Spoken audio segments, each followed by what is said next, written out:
Man, Lucas, you're not in camera. There we go. Well, hello, everybody. This is Jay and Lucas from the 5th Trooper, live here at Adepticon on day one of the World's Qualifiers. And let me move over a little bit, Lucas, so you can get more in. There we go. Day one, round one. And do we have a doozy for you guys? We're not gonna tell you quite yet, but let's just say, oh God, the unexpected happened here in round one. Yeah, the thing that no one thought was going to happen is here, round one. So, I don't know. Today's going to be a crazy day. We've had already had a bunch of drama this morning, and we crashed Tabletop TO because this is the biggest tournament. So the servers went down. They are back up. Yep. And then, so pairings have been all over as servers have been slowly loading for some people. And we heard from the mob of people yell out, Luke Cook and Kyle Dornbos are playing. Yeah. And we're like, oh, you're kidding. If you want, you guys decide. Up to you guys. All right. Yes, I do use them as ladders. Yeah. Sorry, players are just asking us a question. But, yeah. World's rematch in round one. We have so for those of you who don't know, the last Worlds is what, 2019? Or is it 2018? Oh, wow. It was a long time ago. 19, yeah. And at that Worlds, our world champion was Luke Cook. And in second place, we had Kyle Dornbos. This tournament has 120 people, biggest Legion tournament of all time. And in round one of a 10-round tournament, we have the rematch of Luke Cook and Kyle Dornbos. So now here's the interesting implications of this. So today is the day one qualifier. 4-0s and 3-1s go through. With the lower end 3-1s tomorrow, we'll be playing a play-in round in the first round. So if either of our players here win their next three matches after this, obviously one would be 4-0 and the other one would be 3-1. And if either one were to go 4-0 and the other one would go 3-1. The 3-1's SOS would be very high, meaning that they would probably not be in the play-in round tomorrow, but they would both make it to day two. So even though this is a high-profile match, and one, frankly, we're probably going to see again sometime this weekend, if both of them do well, it shouldn't handicap either of them for the rest of the tournament. Right, that's one of the perks of having this format is you can drop a game early and still make it through. And so both these guys, like we said, world champion in second place, so it's very likely that they can still get that 3-0. But I know for each of them, they don't want to be starting with a loss down, and this is one of the few people who can give them that loss. Yeah, I mean, frankly, and I think a lot of you at home know this, when you're going to these large tournaments, you're always hoping for the earlier ones first, but I will say taking a first round loss to a very good player is your most ideal situation. So if you're doing SOS, the better your opponent is, the earlier. It doesn't set you back quite as much because they're going to give you that really strong SOS. So, hey, from chat, we've got Mike Cirillo from Legion 99 podcast. You guys should check them out. They do a great job over there on that podcast.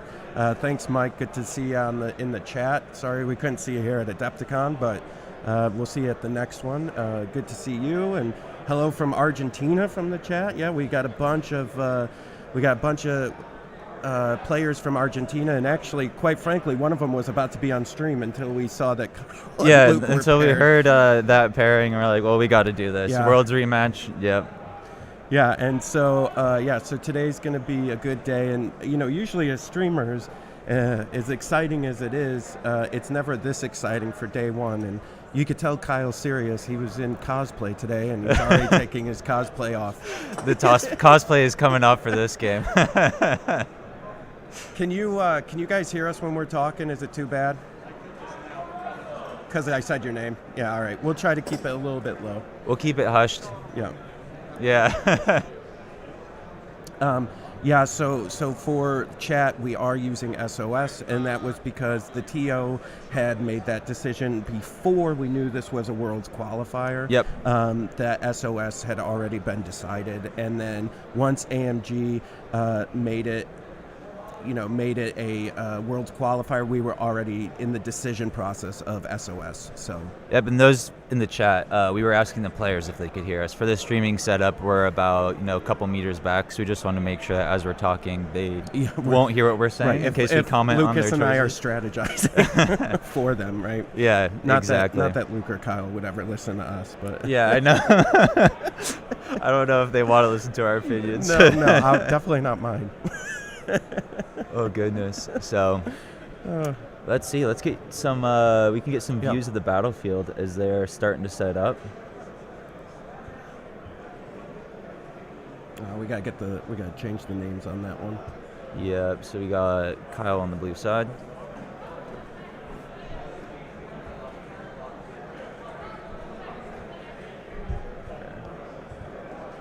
Let me get those factions for you. I believe it's going to be Gar and Empire, but let me just double check.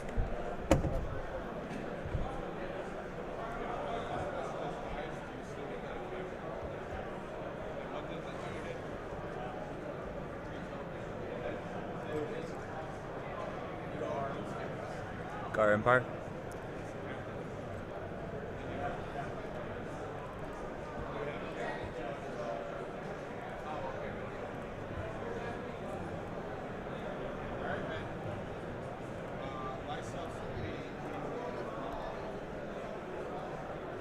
Yeah, and then put in the blank for the command cards. All right. Doing turn 0. So we will get turn 0 up on screen. They're getting started.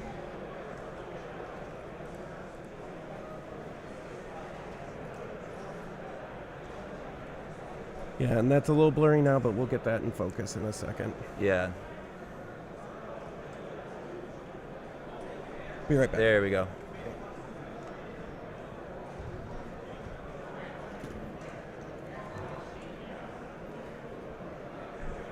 Hey, Kyle. Just slide them over to the left a little bit. The Towards cards, us. Towards us, just a tiny bit. Yep. Thank you. Perfect. The tape on the wide is the boundaries, yeah. There we go. Beautiful. So the cosplay consisted of, he was a rebel officer, he had a blaster, some pants, a tactical jacket, and name tag. So let's see, we got War Weary, Clear Conditions, Hostile. So it looks like Luke is blue player today, and he's looking at major offensive. Breakthrough, Intercept, Sabotage, Bombing Run. So right there, what was that, major offensive? Yeah. I didn't get to that row yet. Yeah, that was major So offensive. Kyle canceling major offensive. That was Luke. Or, Luke. Oh yeah, Luke, sorry, Luke is blue. Hey, Zach Berry, what's up, my man? All right, let's get these lists up.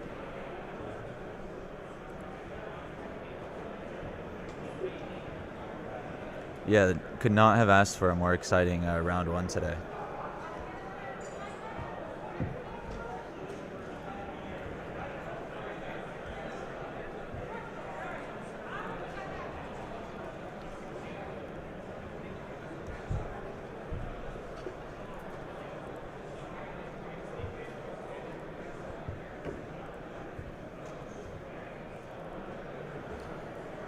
All right, so players just sizing up the battlefield for turn 0.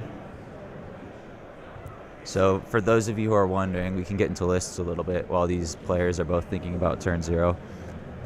So Kyle is currently running a Gar list, and he is playing Anakin Padme with a clone commander and a clone gunline backing it. So Kyle kind of coming out with a less popular list at the moment. Yep. Here we go. Show some of the battlefield as these players are talking. For those of you that follow the Scoundrels podcast, this is the list I played against with Kyle. It is a nasty piece of business. It's really gross. Yep. It really is highlights just how powerful the clone gunline is still when you support it with all the exemplar from Anakin and from Padme, some standby shenanigans. Yeah, so again, we have Kyle Dornboss, Orchimedes from the Notorious Scoundrels, and world champion Luke Cook as our first match of the day. All right. So that was Luke that just flipped that one. So Kyle must have passed. Yeah, I think so. So Luke's running triple bikes. Triple bikes for Empire, dang. Yeah.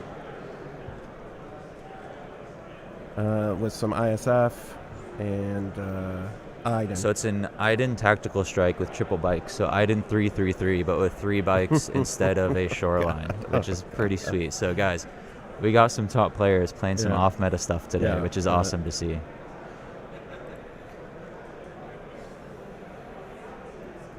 Again, canceling deployments. We have currently be Disarray, Breakthrough, and War Weary if nothing else gets canceled. And I think, Breakthrough obviously works for Luke, so I wouldn't be...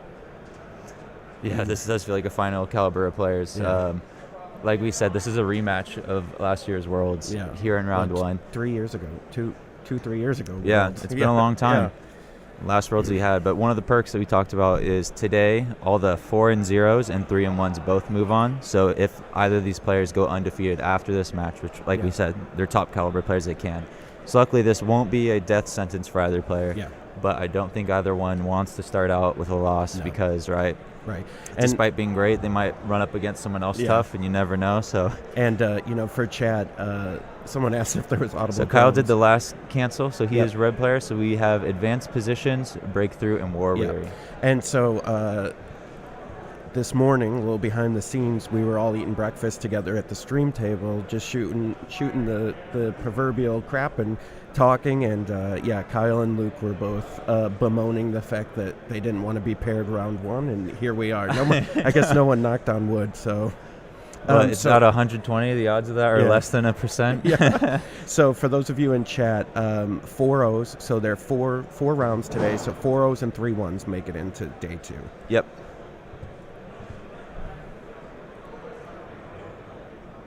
So they're now done with turn 0 and be moving on to deployment. So we have advanced positions, breakthrough, and war weary as our 3 objectives. Yeah. So it'd be a very mobile game. Yeah, and I mean, listen, this is going to be tough. Kyle's going to have to he's going to have to turtle up in his position and just wait for those bikes to come and kill him as they come in. I think it's going to be...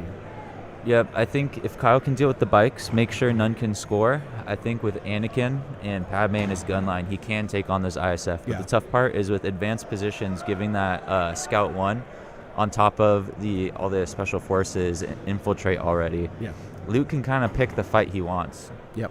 And so it's going to be real tough early on. Also, Luke's list is skewed up to 11 activations. He has Iden Versio, 2 Naked Shore Troopers, 2 Mortar Troopers, Inferno Squad with offensive push, 2 ISF with Inferno offensive push, and 3 bikes. Yeah. One of the perks of having this higher activation is you can actually delay the infiltrate with all his units. And so at that point, right, he's already 4 out of 11. He's already 7 activations deep. So Kyle at that point will have deployed a majority of his army and really can't switch what he wants to do. So that gives you some really great information on early. So I think this game is going to come down to early attrition with these things. Did Kyle divulge with Padme? They have not deployed yet, so we will not know. So he could potentially deal with Padme, but it is very risky as 4 units in Luke Cook's army all have infiltrate, so I don't think he's going to throw out Padme. Right, unless Luke Cook leaves a clear opening for that. But the one thing, too, is with those speeder bikes, you can easily chase down Padme with those bikes if Padme goes somewhere really aggressive.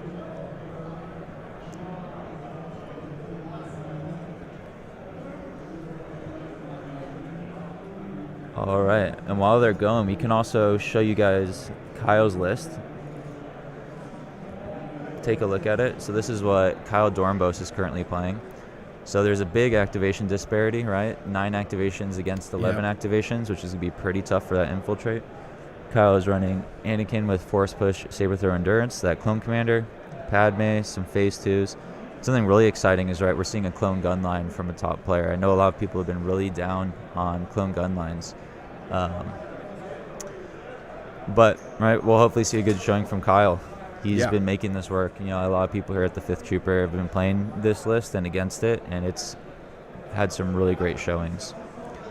And yes, this is Kyle Dornbos versus Luke Cook in round 1. No. It's almost a clone Highlander. Yeah, besides those phase 1s, not too many repeats.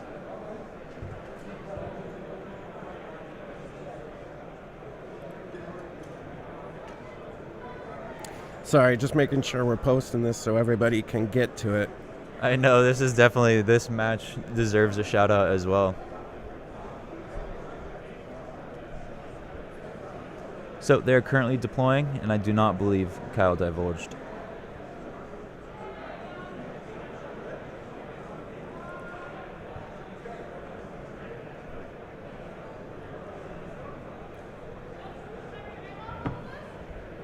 Has Luke played with all 4 factions? To my understanding, he's played primarily Empire. On Invader, he has played Separatists and Gar, but his top wins have all been with Empire or Rex gunlines. Yeah, it's all been Empire. I think Rebels may be the only one. Trying to think. So Luke's from our area. We play a lot. Trying to think. I think Rebels is the only one he hasn't really touched. Yeah. I know in at least high-profile events, right? He won Invader League with Rexstar. Yep. And then he won LVO with Palpatine. Yep. And won Worlds back in the day with a Veers Boba list. So he is definitely a Red Save veteran. I know Jay may be one of them. There's some people are pretty down on Empire right now. But as we see, former world champ playing Empire, so it's definitely still in a good spot. I just think you got to be creative, right? Yes. I don't know how many people are playing Iden triple ISF triple bikes out there. No. Well, I think after your blog article and talking on the Scoundrels about Iden triples. I have been talking about that Iden 333. Yeah. I don't want to say I gave Luke Cook the idea. I think it might have been vice versa. I think you gave him the idea. Yeah. No, this is all because of Lucas. No. He was talking to me about it actually a few invaders those command ago. cards are wrong. We got to pull that off of there. You see the command cards? I think it's from last night's game. So Jay can tell you about this. This is those are all custom. All those terrain pieces are custom. Yep. The only ones I don't believe are these tents, right? Yeah, the tents are I don't know. Terrain, I think. Yeah, something like that. Yep. So those are 3D printed, and then everything else is scratch built by. And then even with the 3D build, we still did a bunch of scratch build around it. This is actually a combination of myself, Jordan, and Jim Martin all did this. So yeah, the table looks great. Yeah. And I remember yesterday you were telling me that lander in the back is scratch built, which just blew my mind. Yeah, that's no 3D print on that. That's all wood build. So did he cut that by hand or laser cut it? He cut it by hand. Wow. Yeah. I mean, either way, it's impressive, right? Figuring out all those angles. Is that man an engineer? Players still deploying. So the thing that's going to be really interesting is where those ISF go. Since Kyle is red, luckily that bumps up his deployment a little bit because Luke has to deploy first, but Luke is up 2 activations. So Luke will have the final deployment still. Yeah, somebody's asking me to turn the lights on for those 2. I'm going to leave those guys alone right now just because it's going to be a really tense game. I'll turn it on for the next round game. I don't want to bother them. We're going to let these players do their thing. Yeah. So this will be the stream table. For most of the event, we are talking about, if we have players that are going to come up and be on here multiple times, we're going to change the layout. But for the finals on Sunday, we're probably going to pick another table to come up for Worlds finals. So this will be the stream table tomorrow as well. Yeah. Yep. I mean, that's the plan today. That could absolutely change, but that's the current plan. Right, we don't plan to restream too many players until it gets later. Correct. I mean, we will, if these guys get paired again later when there's a cut, we might see them again. But besides these 2, most people probably won't be shown on the stream table twice.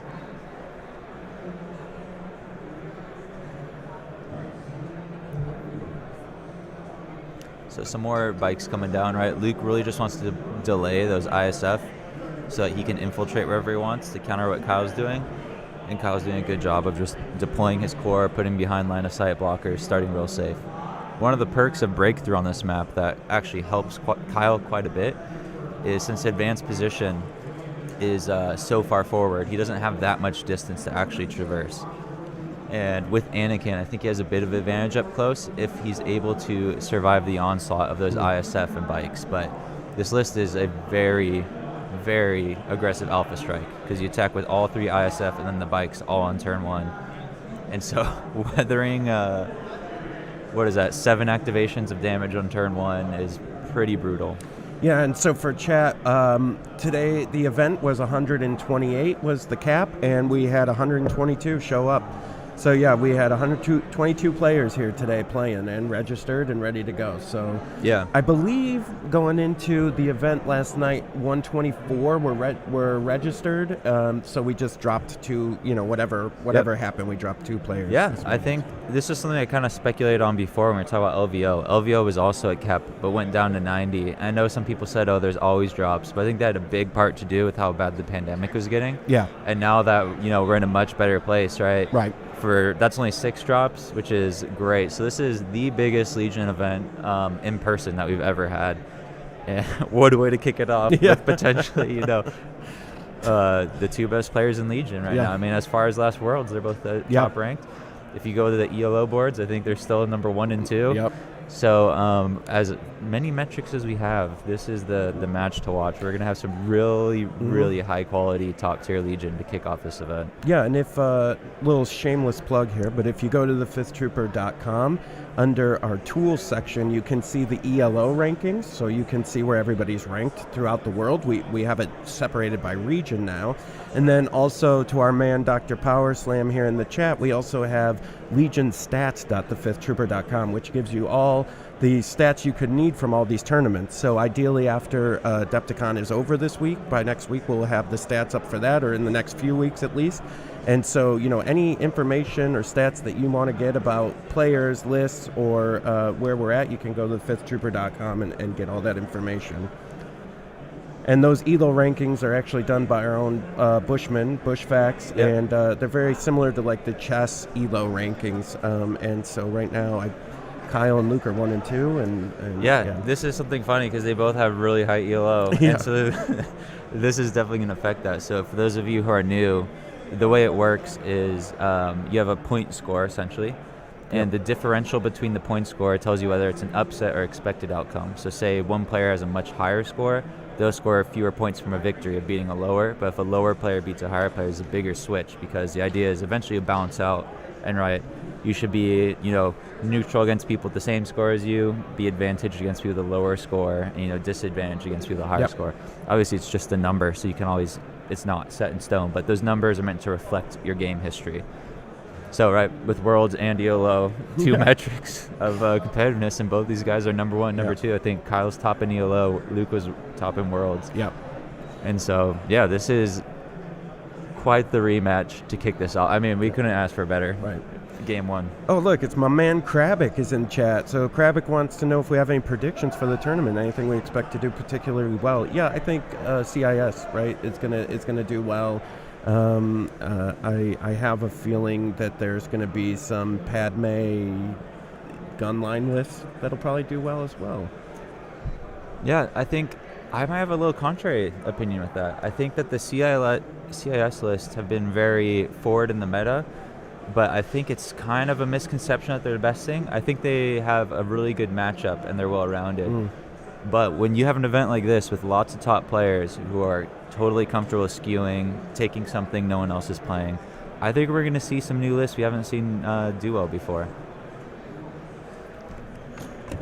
For example, on this table, neither of these lists would be considered meta or well-known lists, yet we have, 2 best players in the world playing these lists. So I wouldn't be surprised if we see something new when, one of these lists. I would not be surprised if either or both end up in the last day. So. Yeah, so Paul, we can show you the list right now. I know Lucas has them up. We can go to that screen, and then later on today, lists will be unlocked. So end of the day, they'll be unlocked, so you can see everything tomorrow. There we go. So here's Kyle's list: 9 activations, Padme, Anakin, and Clone Commander. So we'll go through. Lucas, go ahead and go through that. I'm going to be right back. I got to go. Sounds good. Yeah, so you have Anakin with the Clone Commander and Padme with Vigilance. And so you have a whole bunch of Exemplar and token sharing right here. And then as you move on down, we have a Phase 1 and Phase 2 gun line supporting this army. And so it's something really awesome to see, because I know a lot of people are down on clones. But yet, Kyle's bringing this and doing quite well with it. Oh, there's Train Studio. Sean Morris, what's up, man? Welcome, guys. Welcome, Sean, to the chat. You guys, if you get a chance, you guys should check out Sean's Friday Night Fights. He's got a lot of great content on there, and they've been doing great work over there, so you guys should definitely check them out. Also, their Legion Dice app is a great tool to use. I know it's on their website, the terrainstudio.com, I believe is their website. Sean could correct me in the chat if I'm wrong. You got the man here. But I love that tool. You can essentially pick what dice you want, simulate the rolls. It gives you stats right out. So if you're curious, you're crunching numbers in your head, you don't got to crunch the numbers. Just go use the app, plug it in for people like me who just want numbers quick. I really appreciate that thing. So, and that's on the Terrain Studios website. You guys can catch that. So yeah, this is Kyle's list. I'll go back to the table.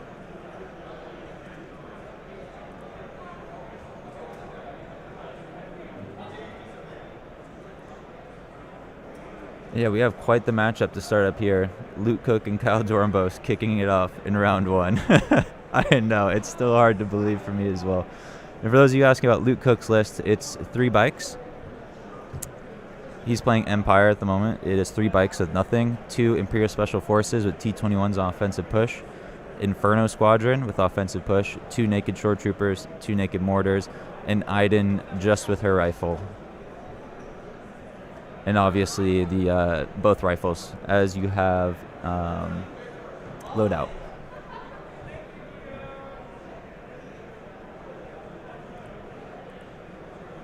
Yeah, we have a super fun day 1 game right here.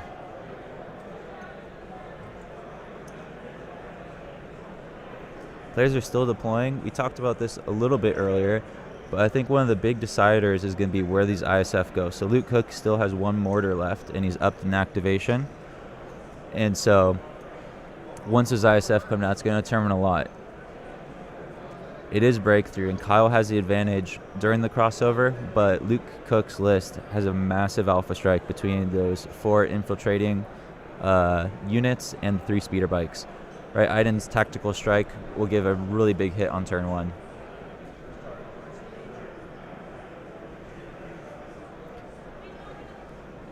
Yeah, so one thing for those of you who just turned in, we're super amped to see this, and one of the perks is everyone who has at least 3 wins and 1 loss, or goes 4 wins and 0 losses, will continue to tomorrow. So both of these players have the potential to move on, despite the outcome of this game. But obviously, like we said, this is our world champion Luke Cook and our second place player from that world championship, Kyle Dornbos. And then the ELO rankings, Kyle is number 1 and Luke is 2. So in all metrics, 2 top players. So yeah, Krabik, definitely. This is definitely a championship level game here. And we don't even have to wait to the finale. Like we said, we're kicking it off with some super high quality Legion.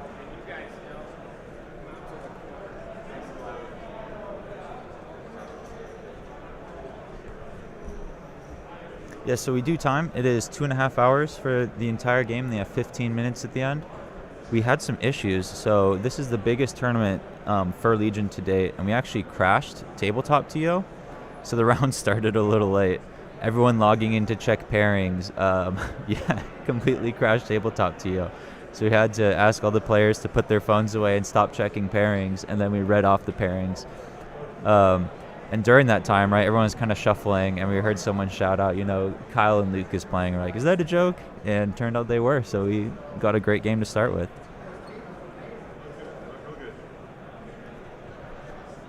Yeah, welcome everyone, welcome.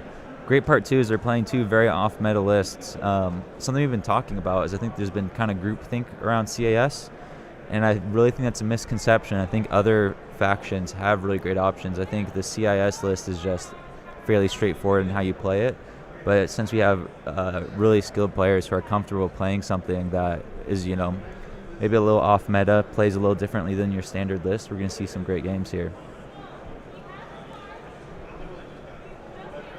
So I'm very excited with this. Some of the other top players who at this tournament are also running different things at the same time. So I know Jay was talking about CAS because that's the safe answer. We've been seeing a lot of that.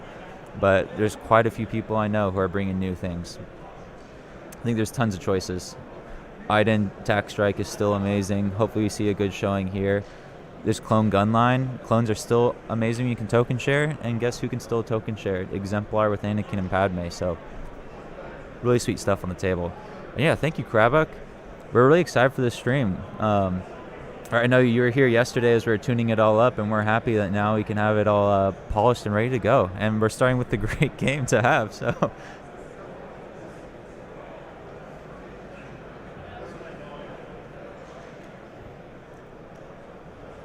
Those mortars starting quite aggressively. I know for some players, so the way mortars work is they have to deploy speed 1 away from a shore unit. So that's how they're able to get so far forward, right? You can scout forward with the shores, then deploy those mortars. And then the second part is those mortars can then further scout again. So they essentially get 2 speed 1 moves from wherever they start next to that unit.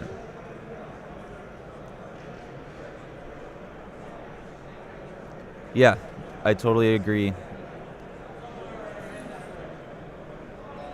We do not have a straight overhead cam here. The way it's set up is we're actually on a big sound stage, and so that area is blocked, but we have different angles from all over.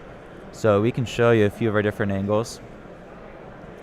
Of course, we have the main one we're looking at right here, since that's the closest to where all the units are deploying. But we have each of the different corners with overhead angles. So no matter where people are staying or where the action is, we'll have some good shots.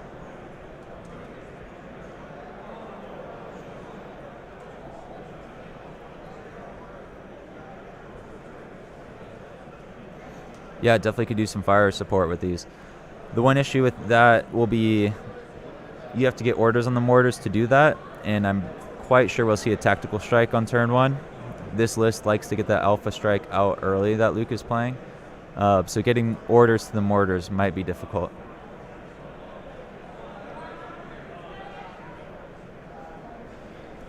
But it is super fun to be here. You know, seeing a room with this many Legion players and tables, right? We have rows and rows. I can't even count how many rows. It's probably, each table is about, 10 tables wide, and we have 12 rows of this, so it's just to the back of the hall.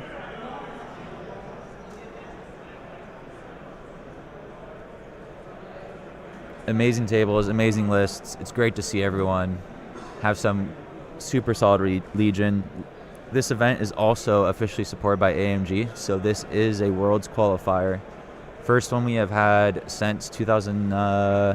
I think we might have had some early 2020 Rally Point qualifiers that might have qualified for that, but first major event in over 2 years. These shores do not have an HQ uplink. The shore troopers and mortars are both naked in this army. So Luke Cook has 11 activations, so he has to keep it lean to fit all that there. So Iden just has the DLT and the repeater rifle. Everything else is naked, and then the Imperial Special Forces and Inferno Squadron have their heavies on offensive push. So only upgrades are heavy weapons on offensive push on the ISF and Iden's heavy weapon. Everything else in Luke's army running without.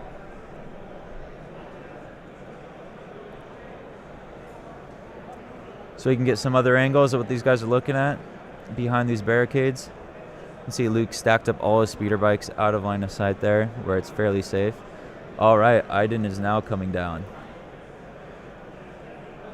With that big line of sight blocker between the two, right, he can get fairly aggressive. And based on this, Luke is clearly telegraphing that he plans our early tactical strike. So we are going to see dice right off the bat, which is super exciting.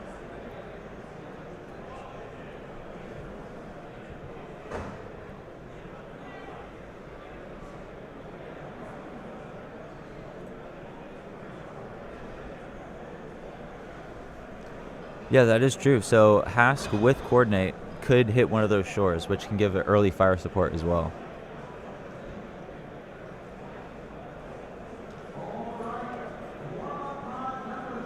Yes, Iden was covert opsing. That is how she was able to get that far forward.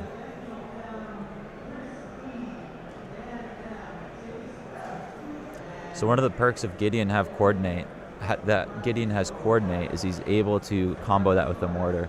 So right, Luke being a top player knows these different things, and this list is just meant to blow you away early with damage. So tactical strike with fire support from one of the mortars, followed up by 3 other units tactical striking right after that, and then 3 more speeder bikes flying around and getting shot.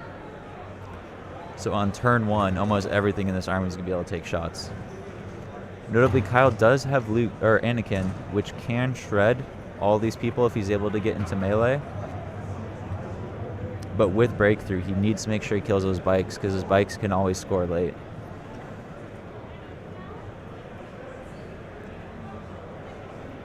So Luke here measuring, deciding where he wants to infiltrate. Looking for the different openings, what terrain he can hide behind. Right, this infiltrate is going to decide a lot, and so we'll see if he goes aggressive or if he ends up deciding a safer infiltrate. So it looks like Luke is eyeballing those lone units in the short table edge there of Kyle's. Potentially setting up for an alpha strike to just wipe those units off the table, clear that flank so that he can just run through. Sentence breakthrough also, and Luke has 11 activations to Kyle's 9. If Luke is able to alpha strike early, knock some activations off, he can just run into the end zone. One risk with that, right, is Anakin can stay back and start blundering units.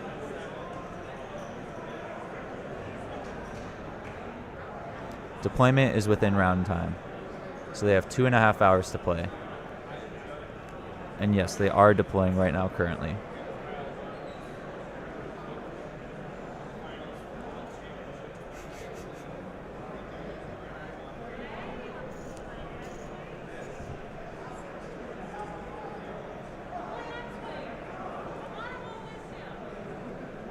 So right, we can see that looks like Inferno Squad deploying right behind those mortars.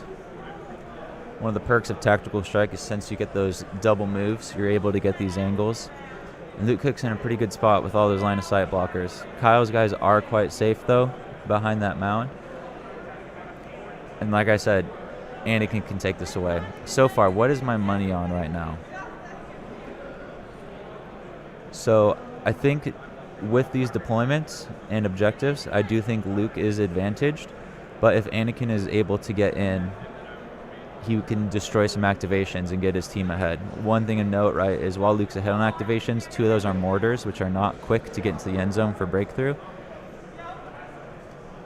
And so I think Luke is a little ahead on objectives since those bikes could get in late, but it's not a very steep hill for Kyle to climb. If he's able to kill those bikes with some great fire support shots between Anakin, prevent the mortars from scoring, he could easily tie it up. Similarly, run Anakin into the end zone,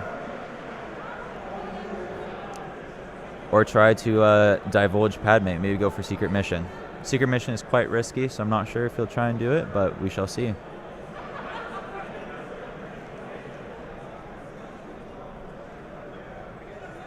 Close game either way.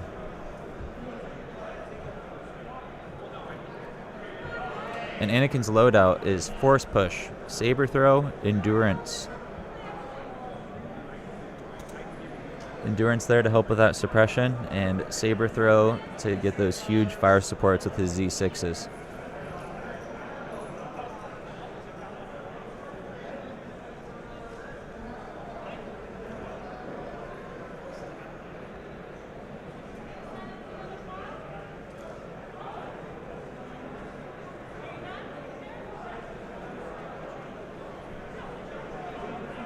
So on turn 0, you guys can rewind the cast if you would like to see some of the turn 0. Off the top of my head, I believe it was Payload. It happened a little time ago, what he could have canceled to. But again, since this is a live cast, you can actually just rewind, and we have turn 0 on camera, so you can rewatch it and then pop back into the live video whenever you're ready. One of the awesome things about this going live up to YouTube is you have that rewind feature.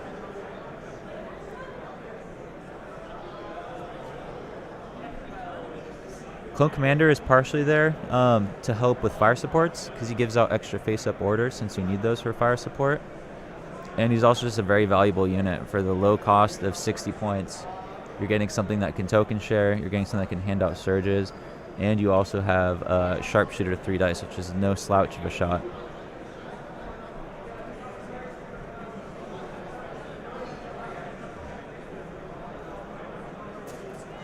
Yeah, Hub, I personally will sometimes use Twitch because there's more features, but I think for these live events especially, having the rewind is much nicer.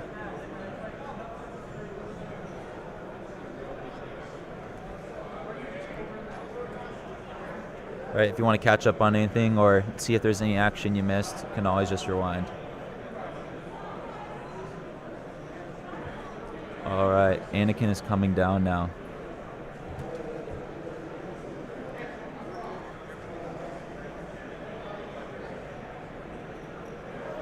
So Anakin's going to be, picking up Anakin, looking for the position. Anakin's going to be huge in this game. Like we said, that tactical strike from Luke Cook is going to determine a lot who he attacks, what he tries to destroy. And also, same thing, where Anakin goes will really matter. Keep your eyes on those 2 units. So those of you just tuning in, the Empire list is 11 activations, 3 speeder bikes. So nothing has upgrades besides Iden and the 3 ISF.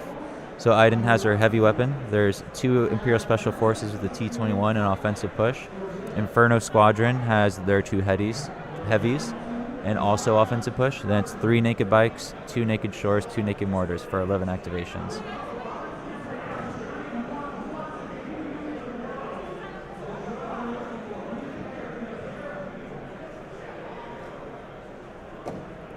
Yeah, I'm new to YouTube personally for streaming, Sean, but I've been really liking it now that I'm using it. I know Twitch is typically the go-to for a lot of streamers, but I think there's a lot of functionality that's really awesome for YouTube.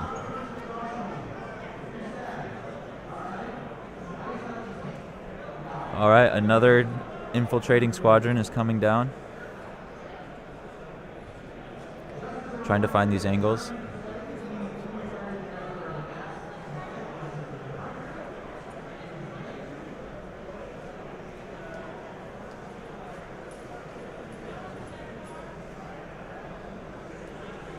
See all the range rulers coming on out, measuring every angle, every distance.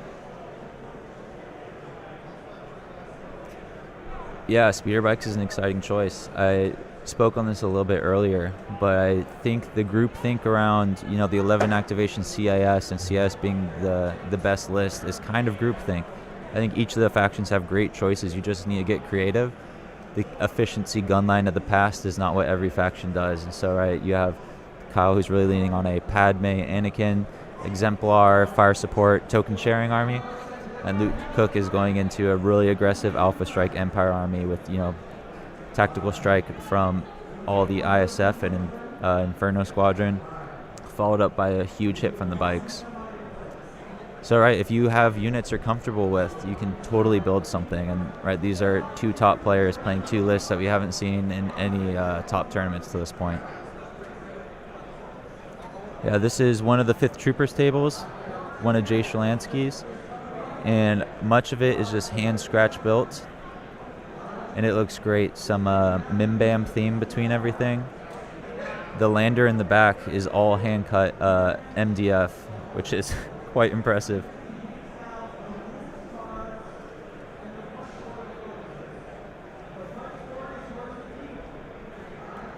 Yeah, this is essentially playing on a skirmish board. So this is breakthrough, right? So they both want to move into the opposing zone. I think Kyle would have deployed higher up, but he wanted to use that large rock to protect all his units, because the tactical strike from Iden will just blow units off the table if they're in the open.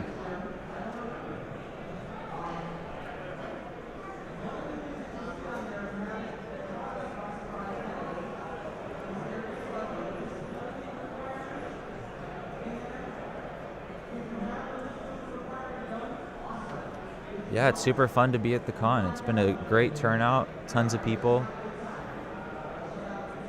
Lots of fans of Legion and the different casts coming on through. It's been great seeing everybody. I'm a little jealous I don't get to play, but excited I get to watch it all and still be here.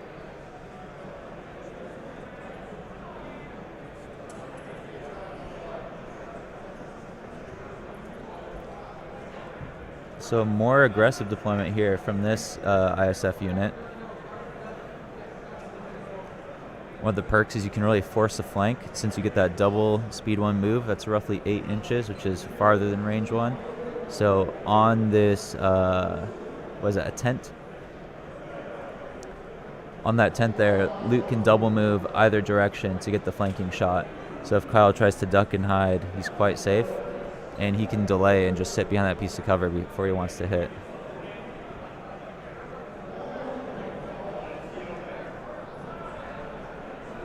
How's it going? You want to hop on? Just for a second. Hello, hello. So we have Mr. High Marshal himself. Good morning. Welcome, welcome. So that's Brendan for anybody who doesn't know that. Yeah, the nickname. So he is our tournament organizer for this event. He's the man that put it all together, put in all the work to get our sponsors, get the rules together, all the planning, set up pairings, all of this stuff. So for everyone here who's getting to watch, you have this man also to thank, and everyone here who's getting to play and potentially watch the stream back, you also have this man to thank. Hey, I said if I had a nickel for every time I mentioned 5th Trooper in a planning meeting, I could have bought dinner last night. Yeah, we're happy to be here. I really appreciate having you guys here. Yeah, we just want to support some good Legion. And I was telling people earlier, just seeing this many tables stacked up in a row, they're about 10-ish wide. So we have, for people not here, that's 12 rows of 10 tables. Nope, it's actually 8 of 8. 8 of 8? Yep. Oh, okay. I can't do math. Oh, yeah, because you have half the people. It's one person table. Yep. I lied, guys. But still, the point being, you look down this corridor and it's Legion tables as far as the eye can see. It's pretty awesome. Hey, good morning, Derek. So right here we have some, I don't know if you've seen their list yet, but it's really awesome to see. We have Luke Cook on a 333. Let me pull them up. Get some cards showing here. So is Luke Cook on 333. He has 3 ISF, 3 bikes, Iden, and 2 Naked Shores and mortars. And then we have on Kyle's side a clone gunline with Anakin and Padme. So they both tied for priority. And that looked like a blank from Luke, so I believe that's Kyle.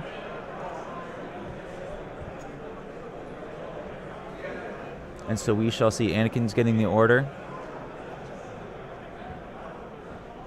That's a good question. Which gun did we get for Iden? Do you have a camera view on that? We do not yet. So once we see Iden take a shot, we will be able to know. But we don't want to disturb the players too much, right? Since they're playing their game, our job is to just be invisible, but communicate it all to you. Yep.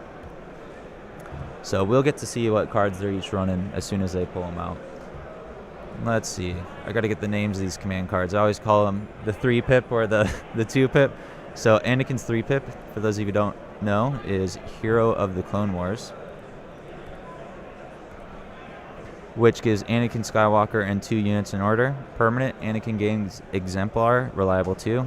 At the end of activation, if he's not range 1 to 2 of a friendly unit, he gains 1 suppression token. Tactical Strike gives out 4 orders to trooper units, and those trooper units reduce their speed to speed 1, gain tactical 1, and steady. So very, very deadly card. Quite a lot of this army hinges on it. And like I said, we're going to see dice right off the bat.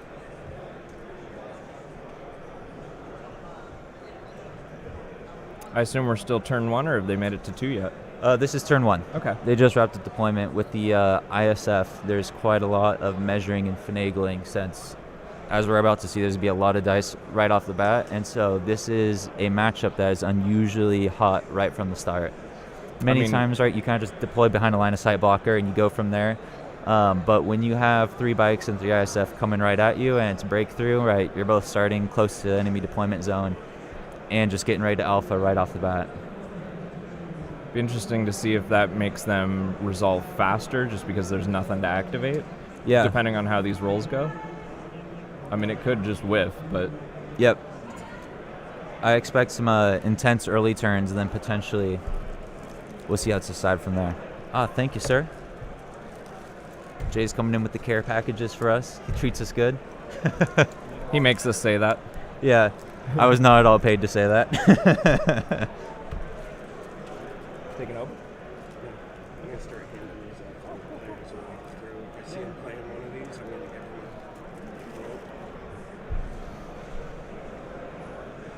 a vote. All right. Players are looking around. Kyle does have the first activation. Orders are now out. I'm actually going to step away. I wanted to thank everybody for tuning in, and hope everybody enjoys the stream. Shout out to my homies who are playing in Phoenix this morning. I don't know if they're actually awake yet, but my local guys have a tournament, and they're supposed to be putting it on the big screens in the game room today. So they were going to watch what we got going on too. I hope everybody has fun. I hope everybody can get back out to events again, and might join you here in a little bit. Yeah, thanks for swinging by. Thanks for putting this on. Cheers, everybody. So for those of you who missed it, Kyle did activate, and with Padme, he took a standby and quick thinking to get a dodge and an aim. So first activation, Padme, just getting that dodge castle up and those standbys. All right, Kyle does also have some Overwatch. He has a Phase 1 with Overwatch, a Clone Trooper in the DC-15, and also a Phase 2 with the Z6 with Overwatch. So Kyle's getting those dodges ready because they are range 3. And while tactical strike is quite deadly, right, it is also range 3. So with these standbys that he can get on Anakin and Padme, right, he could potentially knock a few models off of the ISF before they take their own shot. With the face-up tokens, we could see fire support. So I think Kyle is setting up to hope to be able to shoot these ISF first. And as you can see, if you look at that Clone Trooper model, it's the farthest one forward. Right there are those Overwatch units, so if he does push forward, always the Overwatch is the first one can see, so that Kyle can get that standby return shot.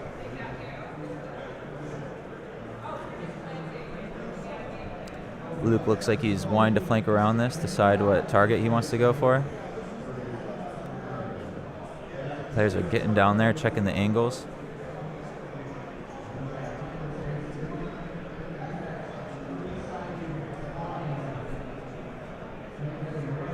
Like we said, we're going to have a very intense turn 1. Lots of dice should be thrown right off the bat.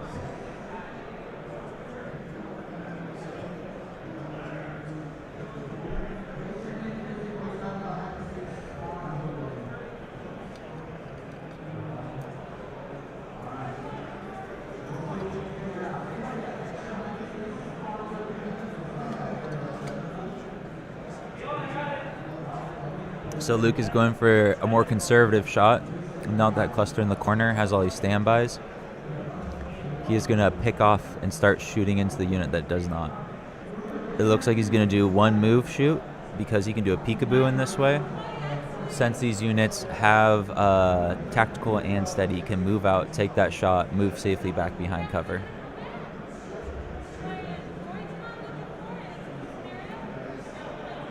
You are allowed to use multiple measuring tools at one time.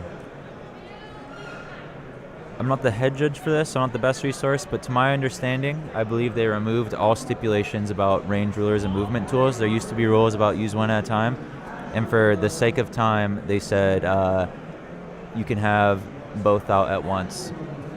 Measure what you need to.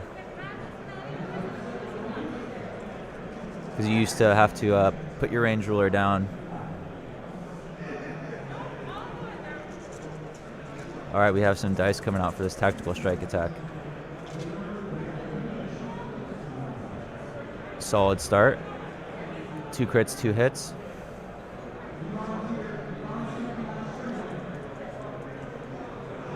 First aiming. And then he is going to use marksman to upgrade a hit to a crit. So coming in with 3 crits, because that is a surge and that gun has critical. Ooh, Kyle, the slightly below average save, taking out 3 models. So first shot right off the bat.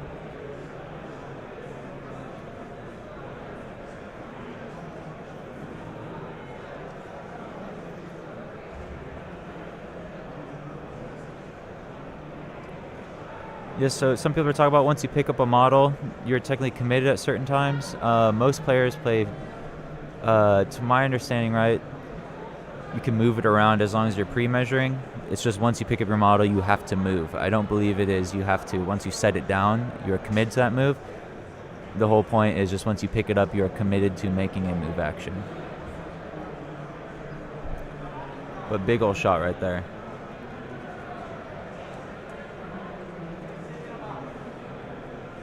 As you can see, all those bikes are hidden. This side of the battlefield completely barren.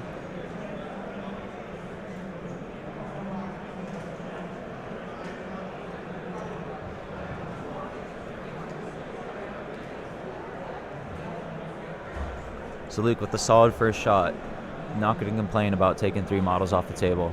His other ISF is now just safely retreating within the group, getting closer to that cluster as they move on in. So as far as light cover or cover 1, it's up to the players what they're calling it. I suspect that those puddles, the craters, are probably called as light cover. Those tents may or may not be light cover. Again, it's players decide before the game starts what the cover will be.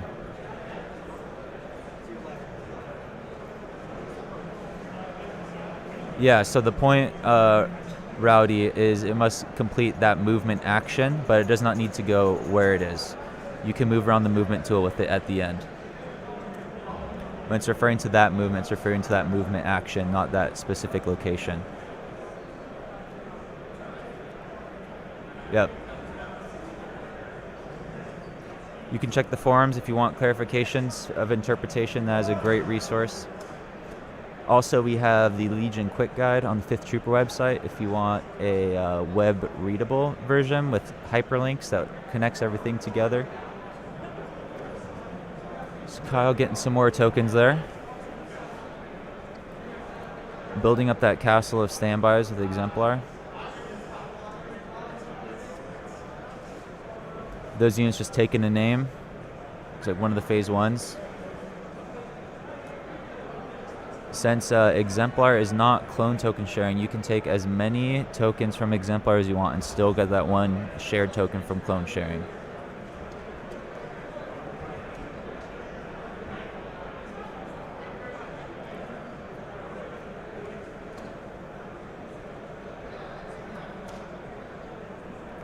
Luke coming in again with another unit.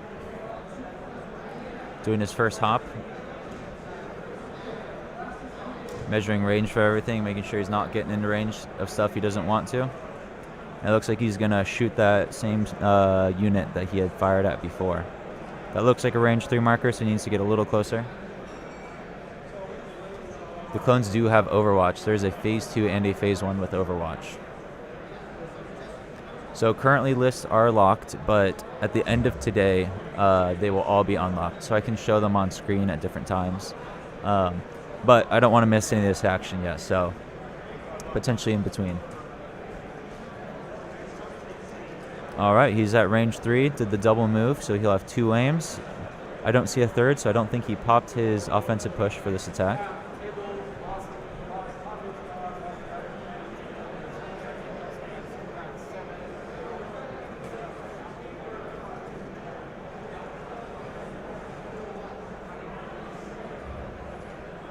It is just 1 token per action. So it's not 1 type of token, it's just 1 token period.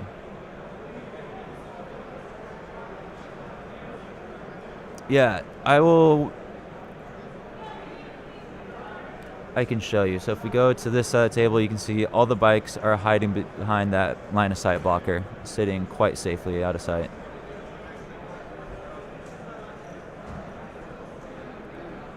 Yeah, glad to interact with the chat. You know, that's what I'm here for. Love talking about Legion. I am not the default resource for all rules questions. But I play a decent amount, so it can clarify most things.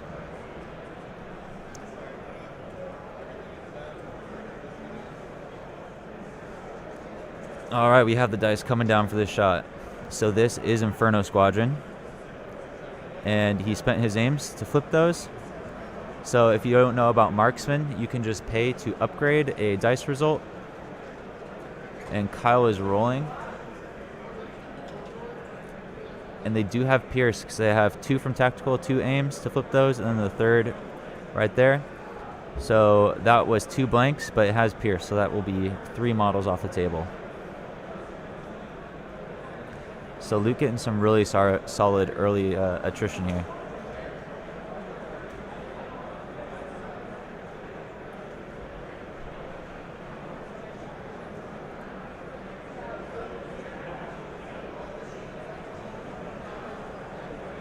No full activations have been destroyed yet.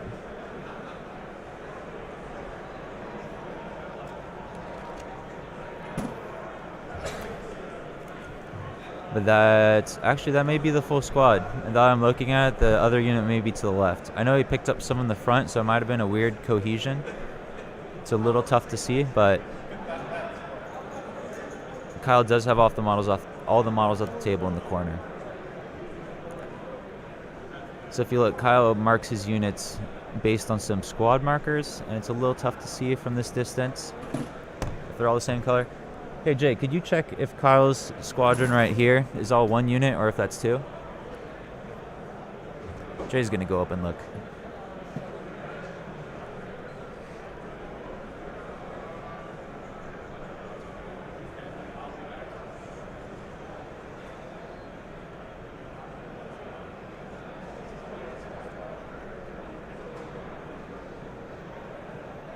Jay's our boots on the ground, getting those angles. All right, so Luke did fully wipe an entire squad out. So Luke took out a squadron. Yep, so Luke wiped that squadron. The other model on the other side is a separate one. So currently, Luke is up a full activation. Yep. So strong lead. This is what we're talking about with the Iden Tactical Strike. It's really deadly early, and in a matchup like this where Kyle's already down in activation, I like how Luke really skewed to get 11 activations. Yeah. So he already has an activation lead. He has this huge alpha strike, and with that, right, you're just extending that activation advantage. Something people talk about is, right, bikes always want to go after, and by having an activation lead and then ISF killing it, you almost get the same effect as that old 13 activation stabs, and it is just a very deadly combo.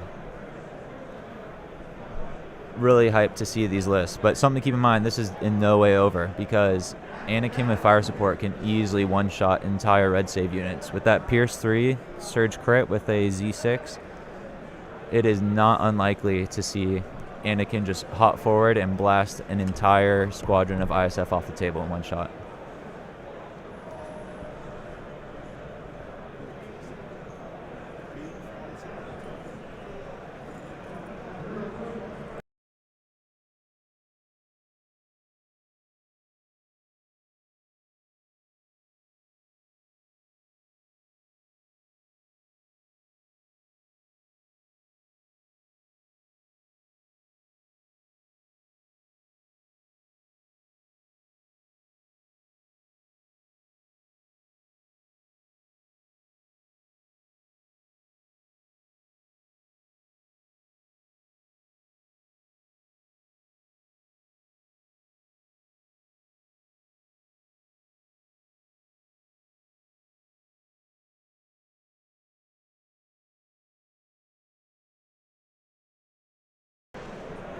All right, everybody, it's your boy Jay Shalansky here.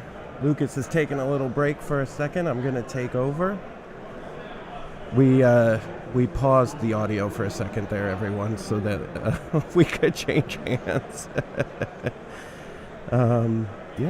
So I've been running around. I've got sort of the gist of what's going on in the match, but it looks like Kyle is down in activation with that tactical strike. But I would say that Kyle's list is still pretty strong. And you still have Anakin to deal with, right? That's still a thing that's going to happen here. Very excited to see a lot of the other community members in chat. I think we saw Krabic, Mike from Legion 99. We saw Sean from Train Studio and Legion Academy, and Sean's got those Friday night fights. And, Legion 99's been doing great work with all the other tournaments throughout the United States, and, they've got some great giveaways when they do some of the tournaments, which is amazing. And Sean got all the terrain stuff that Sean does and the Friday night fights, and Krabic has his amazing YouTube channel. So just shout out to all the other community members out there that make Legion such a great game and great community to be part of. We're proud to be side by side with all our other community members, and we actually have Stabcast here in person. They're playing. We've got Ryan, Tim, and Ben and Will. Ryan, Ben, and Will playing, and we also have David Zelenka in today. So looks like we had a roll there. Let me see if I could get over to the dice tray. Lucas is back. What'd I miss? Which is good. I'm not sure.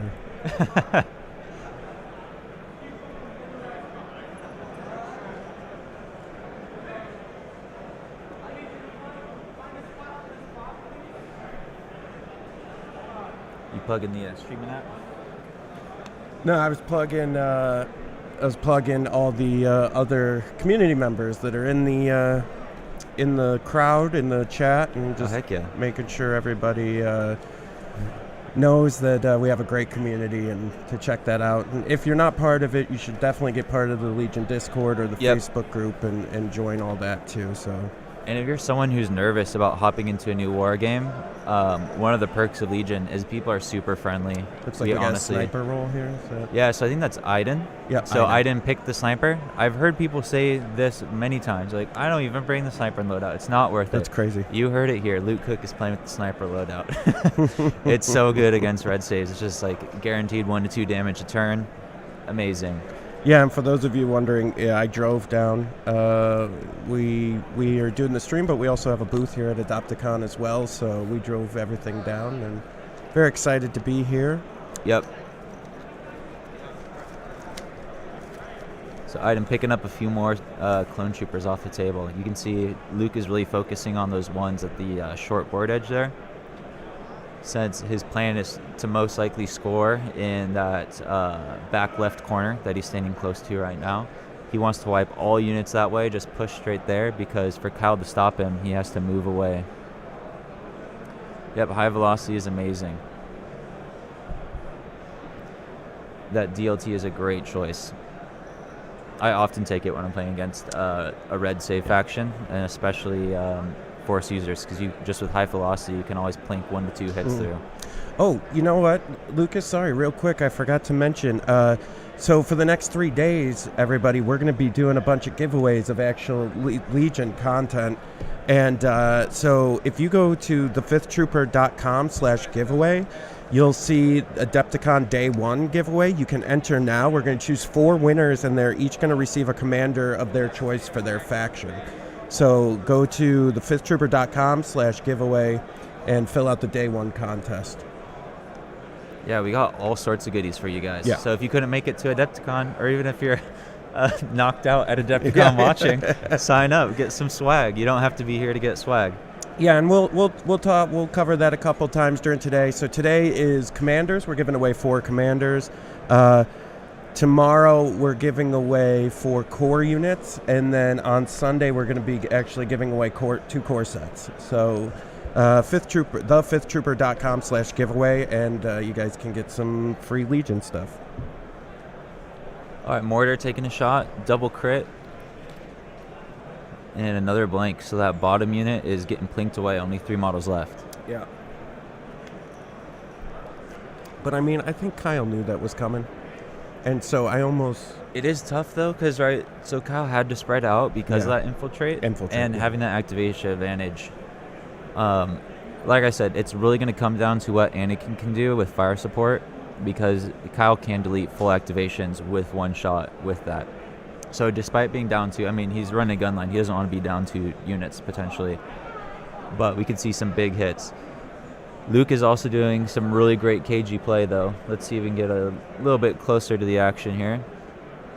Luke's units all here on the right are in between that big old line of sight blocker, that tent and wing. Yeah. And so he's safely moving where Anakin and all those clones behind that mound can't see. So he is in definitely a great spot right now.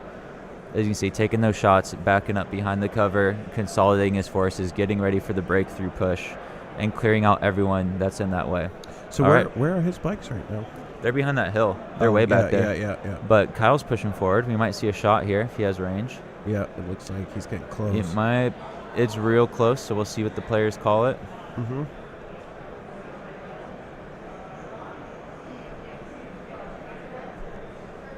This is definitely going to be down the line, so both players are getting low, figuring out exact ranges.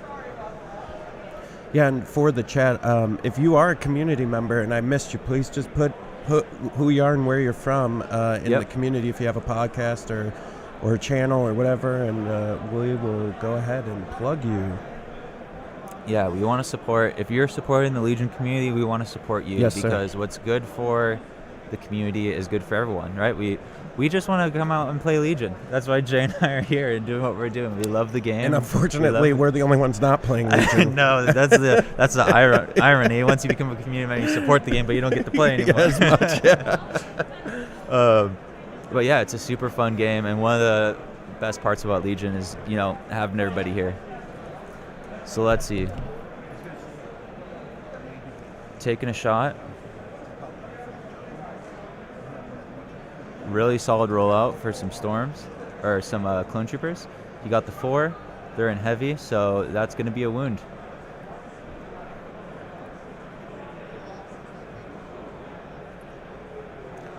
All right, so 1 ISF model is down.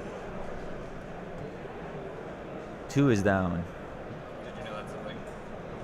I've never used it before, but apparently it comes across. I don't know if you guys saw my alert about lunch that went on there. Oh, yeah, it was on the terminal software as well.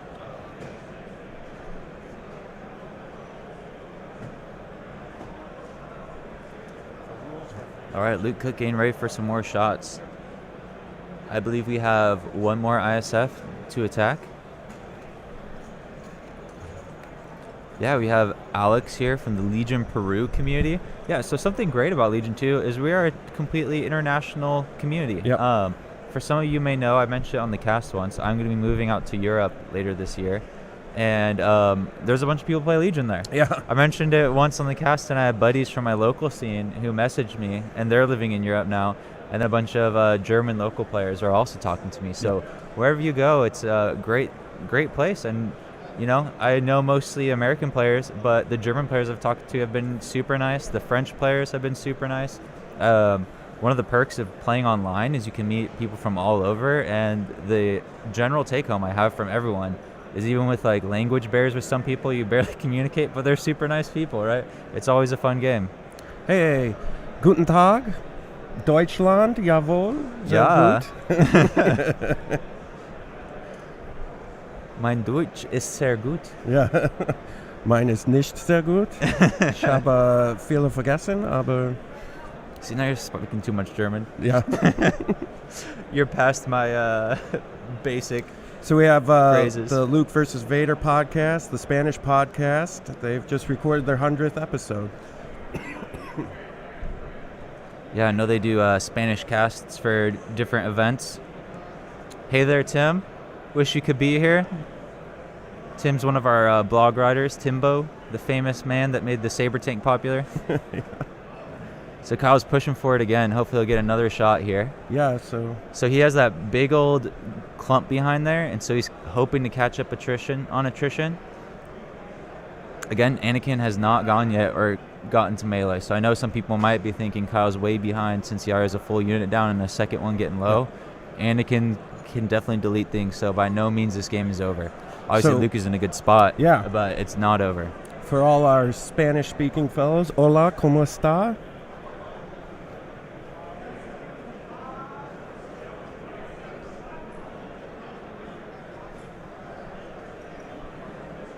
We're gonna. I've got a couple greetings in other languages. I'll throw out throughout. I dabble in. This is still round 1. Yeah.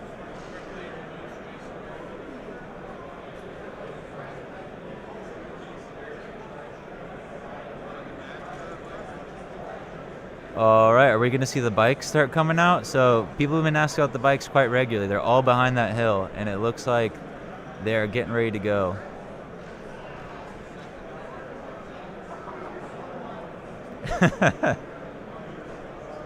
Yeah, Jay speaks everything apparently. Yeah, I dabble in. I had this thing that I wanted to do. If you guys have ever been to Disney World in Florida, they have Epcot, which has all the worlds, and so my goal was to try to go to each world and just be able to say hello and little Chinese, little ni hao, little Japanese, konnichiwa, genga desu ka. I try to do my best. Ciao, bella, little Italian, bonjour, little French. See, I just learned how to say I want coffee. That's my first thing I learned when I go traveling. It's generally cafe. Cafe ist sehr gut. So double move from the speeder bikes. They're coming in. So something we mentioned before is this Iden triple bikes, triple ISF is a huge alpha strike, and so now these bikes all get to come in and hit.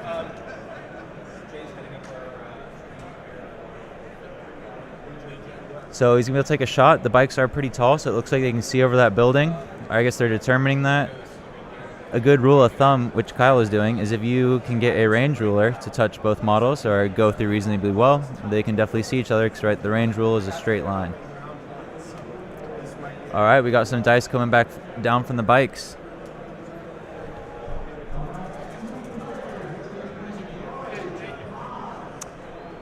Bit of a whiff, only one crit, so something's going to come through, but not exactly what I was hoping for, and Kyle with the save, so that will be mitigated.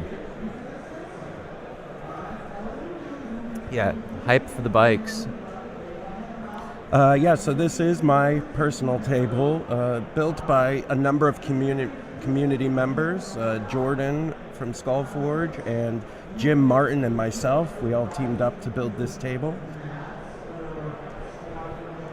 So I'm guessing that Luke nominated Inferno Squadron as commander. Yeah. I play this list quite often. Inferno is Courage 3, and you're always going to have them next to Iden. And so it works quite well doing that. Don't have confirmation, because like we said, we don't want to bother the players if we don't have to, but that's most likely who he nominated.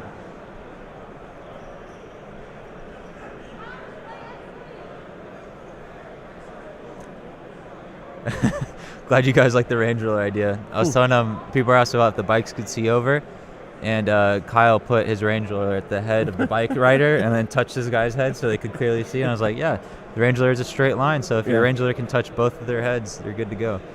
Yeah.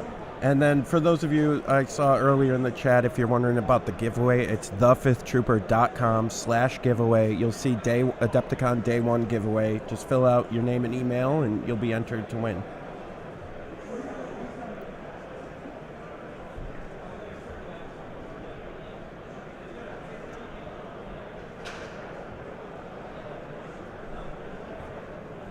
Looks like we got about 89 minutes left in play. Yep. Okay. Kyle is currently pushing up. Do we know what round they're in? I can. Oh, this is still round 1. Round 1. They haven't played any other cards? Nope. It is very spicy right now.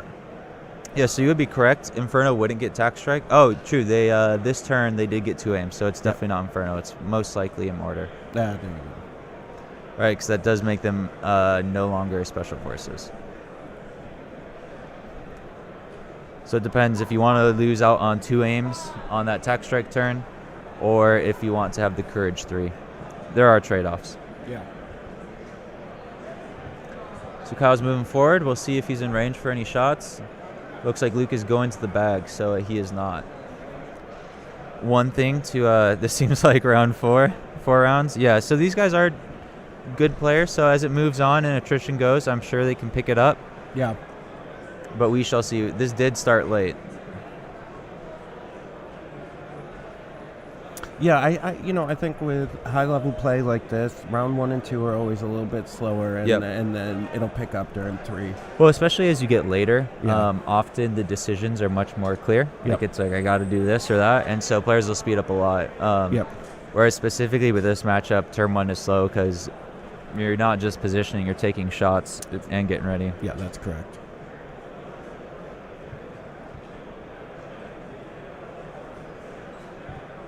Ooh, I think we're going to get a laser marking here. Yep. Doing some measuring. That's something you can also do. You can always measure stuff and check line of sight during your opponent's turn. Talking about pace of play, a great way to keep the pace of play up is when your opponent is going, thinking about what you want to do. If your opponent's taking a while figuring something out, just plan in your head what you're going to do next. One of the perks of seeing some amazing players here is we got some, good tips and tricks for gameplay, timing, and quality all in one. Yep.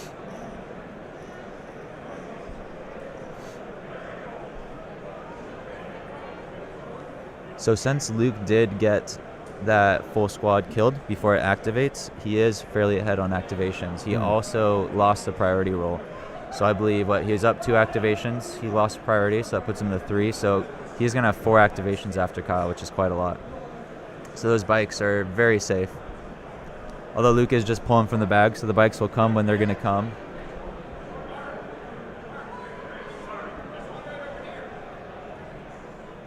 But with that much of a lead, a majority of them are most likely going to activate after Kyle's done everything, which is exactly where our bikes want to be.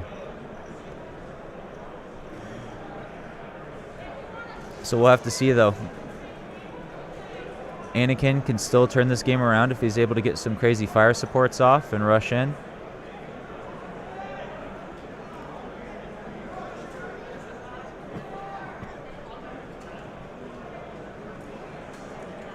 So that looks like a sniper unit here. Echo, I believe. Out comes the laser. And he might be able to get an open shot is what he's looking at. I couldn't see how many because I don't have the exact angle, but we will see once they roll dice.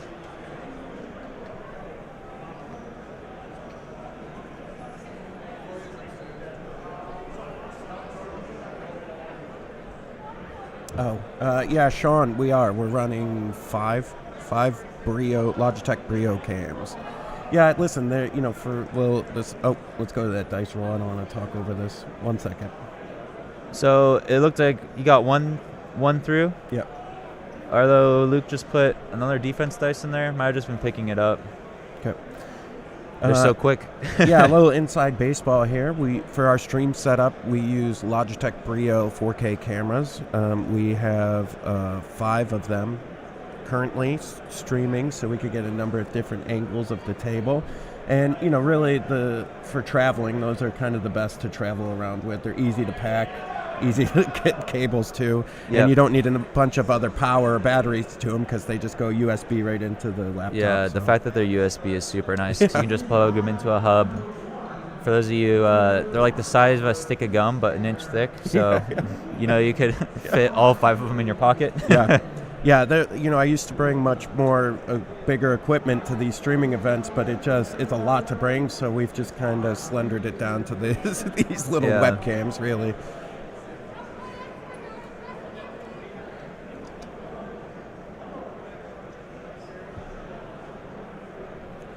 Yeah, and if you guys haven't seen the Terrain Studios YouTube channel, they have a real sweet setup as well.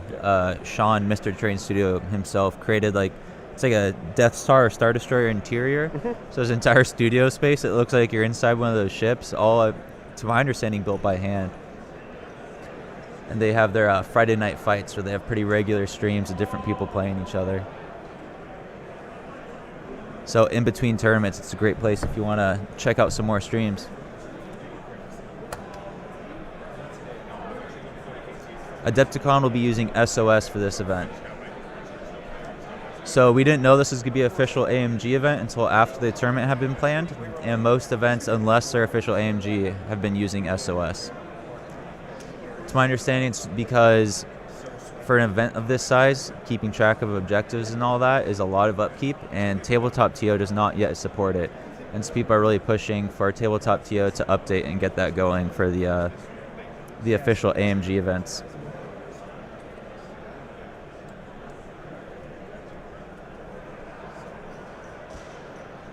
Hey, welcome, guys.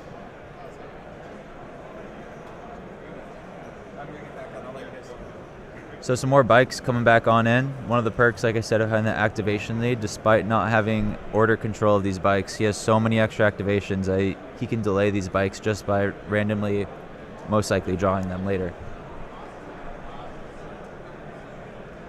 Luke is currently 4 activations up in this round.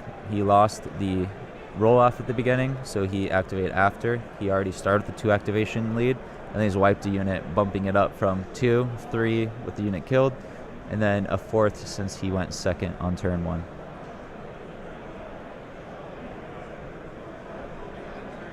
Yep, also for this event, there will be no tiebreakers for the top cuts, and so the tiebreaker doesn't quite matter. On day 1, it is people who win at least 3 games will move on to day 2. So there's 4 rounds, and as long as you win 3, you move on. Day 2, you will have to go undefeated. And then day 3, you also have to go undefeated. So the only thing it will matter is for your technical ranking with people with the same score as you, but as far as any prizes, none of the prizes will be determined off of tiebreakers.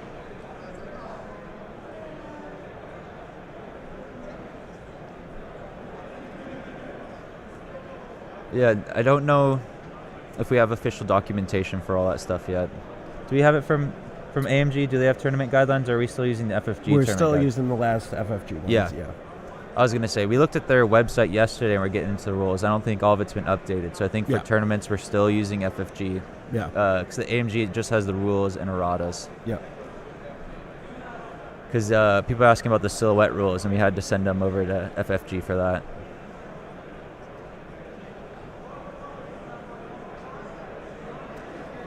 Yeah, we're practicing what we preach. I know on a lot of the cast, people say you shouldn't be relying on tiebreakers for cuts or placements, and so it's good to see that we're using just true records, because right in the end it's somewhat arbitrary now, your control, because you have no control over who your opponents are, and so it's just better to have it based on how many games you won.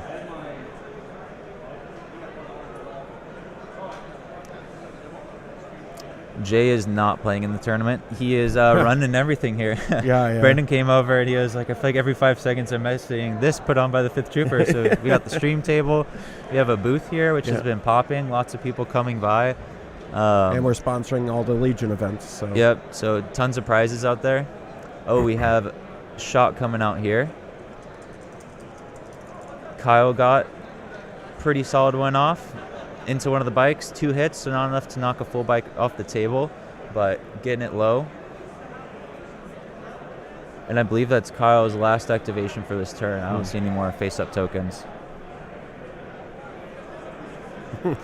See range set. Yep, these guys connecting all their range sticks together. Another bike coming through. Once they fix the glare, you can see how many hits it is. Looks like it was 3. And then heavy cover down to 1 and a save, so just another suppression. So bike's not putting in too much work yet. Kyle did do a good job of mitigating. So Luke did capitalize on the 2 units he could flank, but everything else Kyle has kept safe.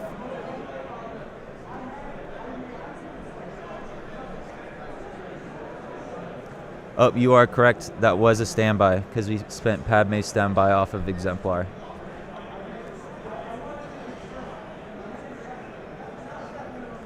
Because they do have Overwatch on these units, so as these bikes come on in and shoot. One of the perks of Overwatch is you can move up, shoot, and then you can still spend the standby from Padme. Yep. So Padme can take the standbys earlier, and since it's range 2 for example, you can move all your dudes up, and now they have that standby. And he took it on the first activation, and so it's like even tough to keep track of. It's a really sneaky move this list. And I know we've talked about this on the podcast for the last couple weeks, but like I've played Kyle a couple times with this list recently, and that Overwatch, you have to keep that in your mind, because you're like, oh, they got standbys, that's okay, range 2, and then you're like, he's like, nope, Overwatch, and you're like, oh no.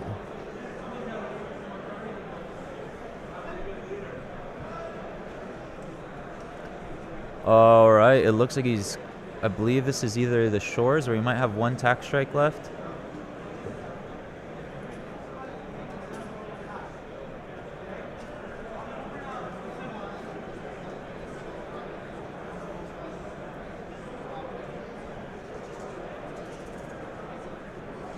So yep, this is the last tack strike right here.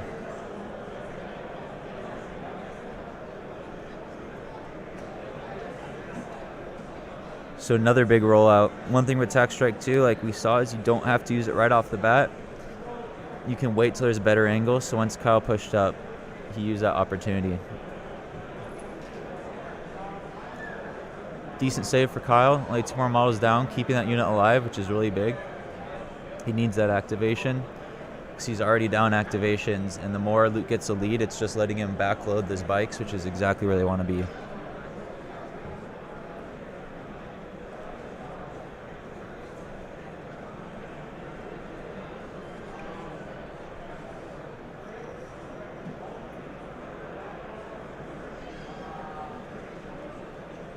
Final bike is coming in for the late push.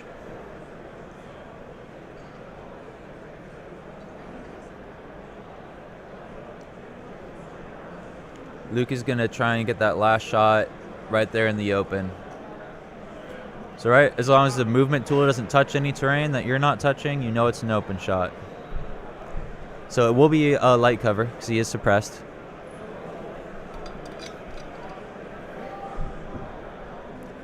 But if Luke, so this would be a pretty devastating turn 1, right? Kyle knocked 4 models off the table, which isn't shabby, but 2 full squadrons on Luke's side. One big thing, like I said, this list does hit hard early with that big old tack strike. But that's one of its biggest turns. So if you can weather this, you can start making it back, because Luke's army will not be this efficient every turn.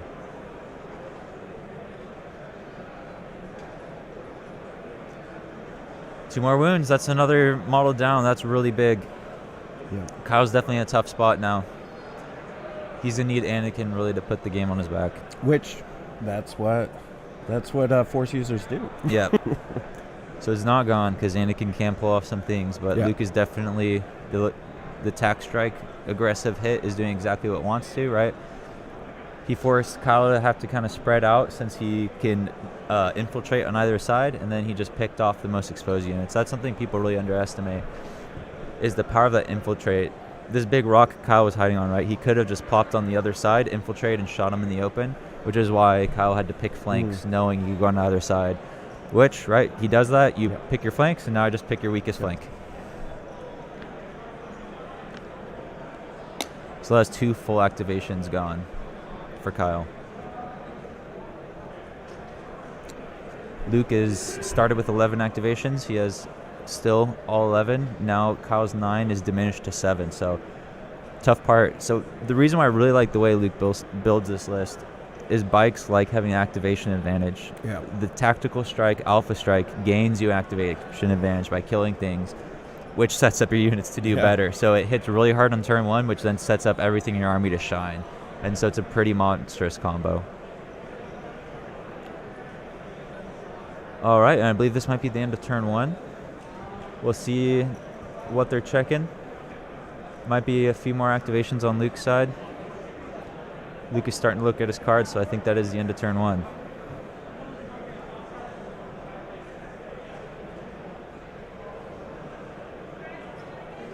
Yeah, Zach, those bottom clones are in a real tough spot. Too much Portillos.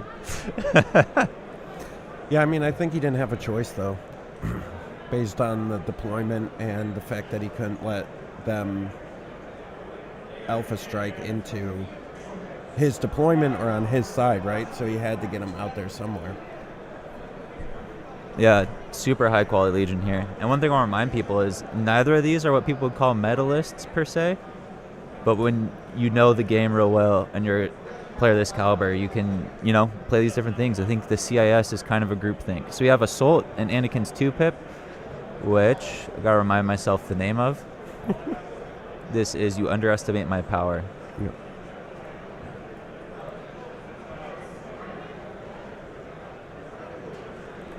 But I think it really highlights that there's all these lists that people aren't playing that are totally viable. Right? Like if I almost called it. I said I'd induce, but this is basically the same list, but you swap the dues for bikes. Right. So I think I was kind of close. But right, there's these lists out there that not many people are playing, but I think have tons of play. I think the Separatist one is popular because we kind of mentioned this before in our precast. It's very fundamental to Legion, right? Yep. It's a gun line with some melee linebackers, and it plays the way you'd expect. Yep. But I think there's a lot of skew lists and different builds that are also quite powerful. For a lot of Legion, it used to just be basically like efficiency gun lines or rush in your face lists. I think we're seeing a place where a lot of lists can take a really unique take and find a lot of success, whether it's, Kyle's list really relies on standby sharing, and of course this is a tough one because of all the flanking potential here. But yeah, love seeing these things. I'm excited to see potentially some new lists make it deep in this event.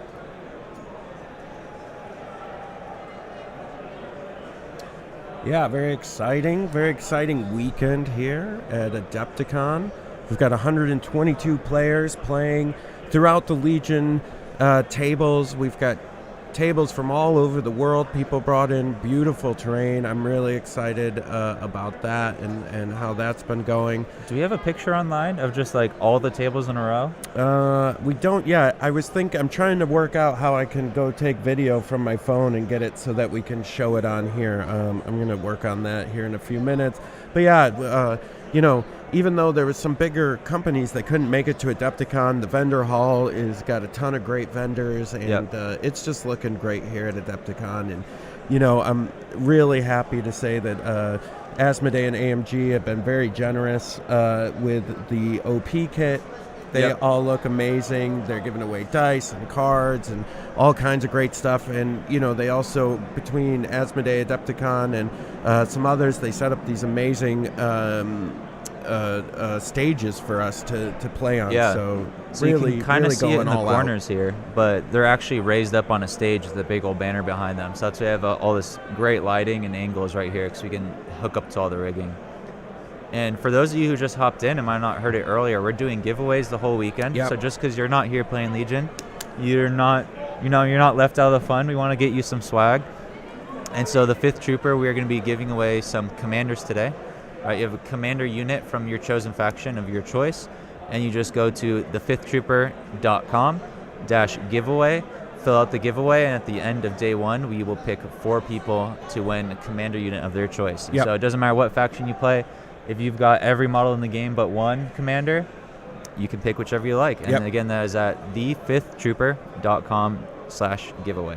Yeah, and that's a slash. Yep. Not dash. Sorry, /giveaway. Slash. Don't go to dash giveaway. That will not help you. Yeah, so thefifthtrooper.com/giveaway. We're doing commanders today. We're going to do 4 core units tomorrow. And then on Sunday, we're giving away 2 of the core sets. So I'm really excited about that. That's all Legion product, AMG, FFG, Legion product. AMG now, but some of it's still FFG. Yeah, I'll go ahead and throw it in the chat.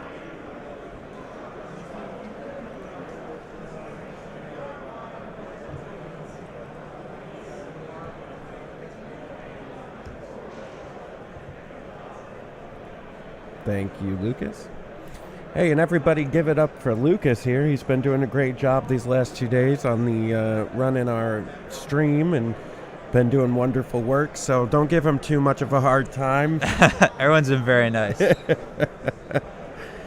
And, thank you all for joining us and chiming in here on chat. And it's so good to see all of you in chat, for those of you we couldn't see in person here at the con. And, it's just really great.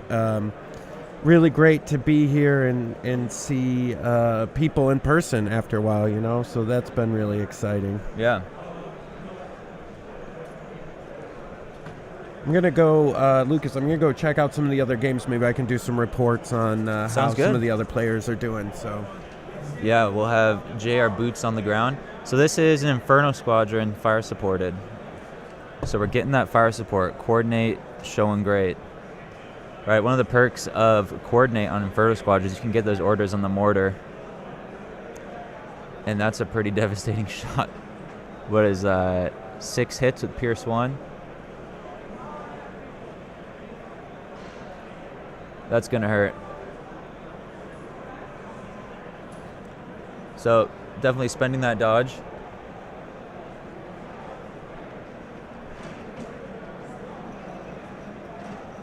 Yeah, and huge shout out to all the community members who have been supporting us here in the chat. Glad to see everyone coming around.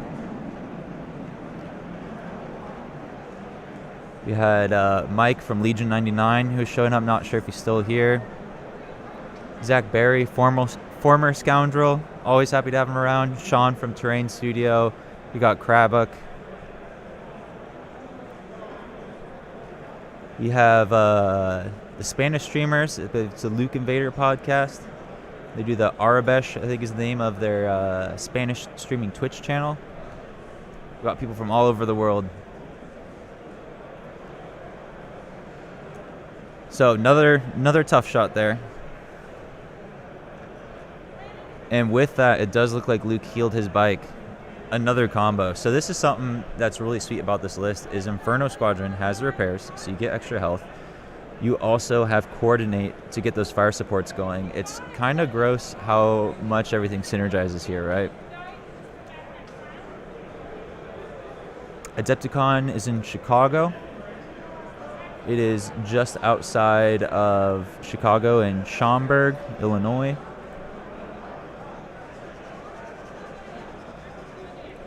Oh, Kyle's coming out with a big ol' shot.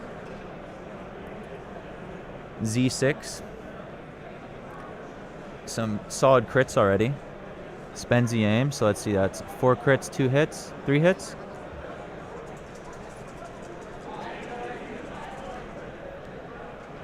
For a total of 5. That could be pretty rough on those bikes. Only 2 saves. A little out of focus there for a second. And he picked up a bike, so that looks like was 3 saves, fully destroying a bike. Not bad shot for a Z6. Kyle with his dice. If you want to know what cards they play, you can see it up top. Kyle played You Underestimate My Power, and Luke had played Assault. It is just under their names. This is turn 2.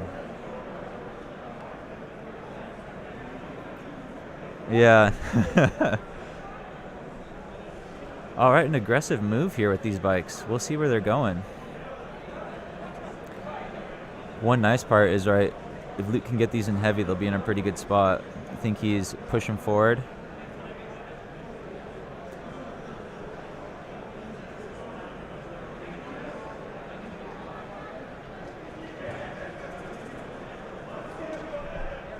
Oh, let's make sure we get those rolls. Just reading the chat. Hopefully we'll get back in focus. There we go. 3 hits. So it looks like he's rolling 1 dice. So, oh no, 4. So it's 4 hits. Good save for Kyle, though. Only 1 model down from that shot.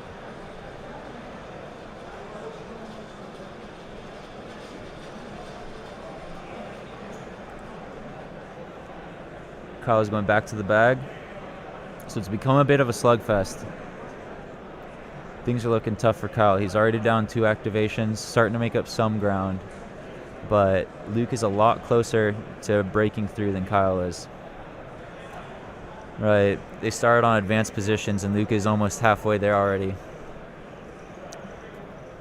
And he has an open shot with nothing in between, whereas Kyle does need to go through where all of Luke's models are to score at the end. This is Kyle from the Notorious Podcast and Luke Cook, the former world champion. Yeah, for people who just joined, this is our current world champion, Luke Cook, and the guy who got second place to him, Kyle Darmbos. Yep. And on the ELO boards, which is a ranking based on your aggregate games and who you played, Kyle is number 1 and Luke is number 2. So in all metrics, top 2 best players in the world going head-to-head right now.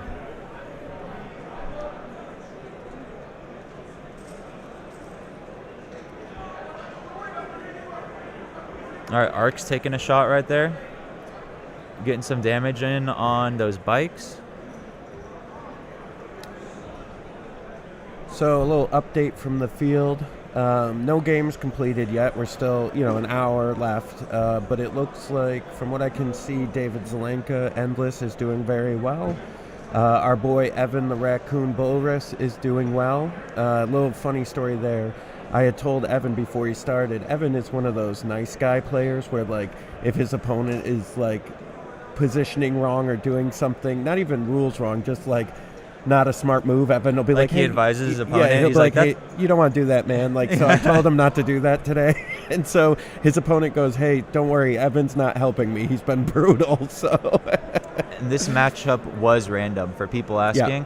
Matchups are not based on ELO. I was just mentioning ELO because it's a representation of their skill level. This was completely random. I have 122 players on round 1. The top 2 players in the world just happened to draw. Yeah. And so, Evan is playing Vader Lat, and so he's going to try to go deep with the Lat. Looks like Bushfax got actually paired up against a local near us, Nick Gardner, and so they're Wookiee on Wookiee action right now. Hard to determine where we're going. And it looks like Ryan from Stabcast is doing all right as well, and Grammar Police from 5th Trooper is doing all right. looks like we got a hit and a surge, and that's So it's only going to be 2 because it's only two. critical 1. Yep. 2 crits. 2 crits coming through. And Double save. Those red saves with surges starting to show how strong they are. SOS, it's SOS, and the first, all rounds are random. But there are no tiebreak cuts. Every cut is based purely on record. Yep. The only thing tiebreakers will be for is your final standing amongst the people with the same record as you. Correct. But day 1, you have to win 3 games, and you move on to day 2. So if you go 3-1, or if you go 4-0, you move on to day 2. On day 2, you must go 4-0. Yep. And then day 3, there are 2 rounds at single elimination. So top 4, and then top 2 in a 3rd and 4th match. Yeah, so they absolutely could face each other again. And then the trick for tomorrow is the 3 ones that are on the bottom of the list, there's actually a play-in round 1. So they'll have to play in where the top level 4-0s and the high ranking, there's 2 hits and a surge, right? So that'd be a hit. Looks like he's spending the surge. He's trying to take out some of these bikes. Yep. So here's the defensive roll. Yep. And they make a save, so that's going to be 1 more wound. We'll see which bike you're shooting into. So that bike is now at 2. Yep. Getting low, getting close to losing a model. But still, Kyle being down 2 squads wants to be doing more than a single wound per shot. Yeah. But So the nice thing for tomorrow will be if you're 4-0 or one of the high-level 3-1s, you got the first round off. morning bye, Yeah, so you're only yeah. doing a 3-round day tomorrow if you do really well. Yeah. Get to sleep in a little bit after tonight. We're finishing at 10 p.m. CDT. And so I think everyone who won't have to play tomorrow morning will be happy to sleep in past that first game. Yeah, after that podcast we had with Kyle's all his sniper dice. Well, it can't be his dice, right? 'Cause he's good at online play too, Yeah. and those are fake dice. So for the chat asking, Evan was planning on switching out his lat with a TIE Advanced model to match the card, so he couldn't get it all together for today, but if he makes it into tomorrow's round, his plan is to swap it out. I actually have someone we else. can show it on, is that? Oh, that's not his. But This is his. This is a different one, but someone brought this. It's the same model, but go ahead, you can show this. So for those of you who could see, somebody printed out a TIE Advanced model that would double for his lat, so he can actually have Vader sit on the top here. This is another version of it, but yeah, he painted his up, and he's hoping to finish it tonight for tomorrow. So 2 crits there. That's Iden. Blank on Kyle's side. See, his dice aren't hot. Y'all just only notice when he full saves, not when he double blanks. That's how it always is. You notice the good rolls, ignore the bad rolls. Yeah. So, Kyle double blanking, getting sniped by that Iden sniper. Yep.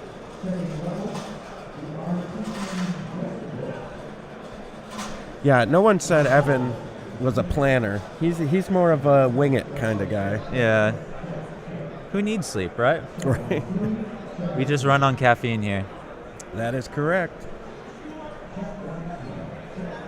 So there are about an hour left, and there are 2 rounds in. But as we see, the activations are getting low, so pace is definitely going to pick up.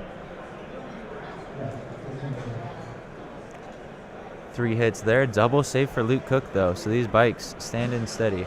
Oh, that had Pierce, though, so it's going down.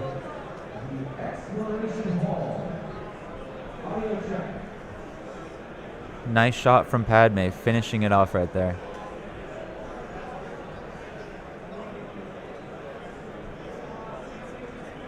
So Kyle has now killed 2 bike models and a feeler. So as far as models dead, it's pretty equal. Big difference is Kyle has yet to finish off a full activation, so he's still down a bit in that field. Also, Luke has not gone with 2 of his ISF, so he still has a lot of firepower. Like we said, Tac Strike is deadliest on turn 1. It's still deadly later, but a little less so, whereas while Kyle's lost models, that diminishes it. But Anakin and Padme, very deadly up close.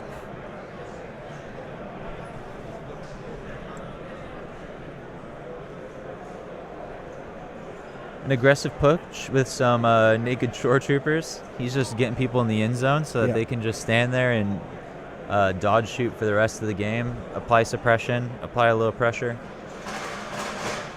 One of the reasons Luke Cook did this was with his ISF, he was able to just clear out that flank, kill the 2 units Kyle had put there to protect his own flank. By doing that, one, he exposes Kyle's flank, and second, he gives himself a clear end zone to go in through breakthrough. Can you want to show their list real quick, Lucas, after this roll? Sure.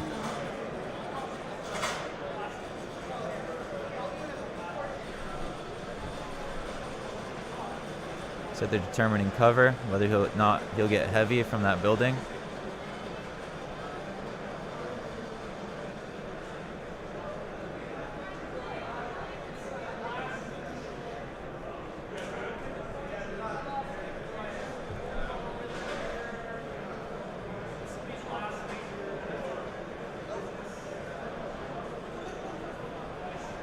So they agreed on, looks like they didn't agree, so they just rolled the dice because it was really close.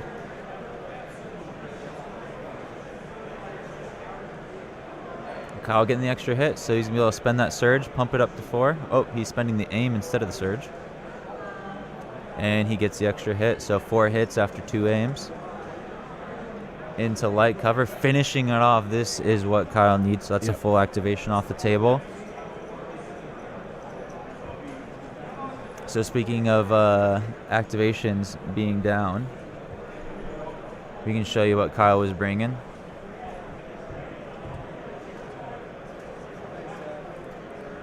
So Kyle started out with a 9 activation Anakin army.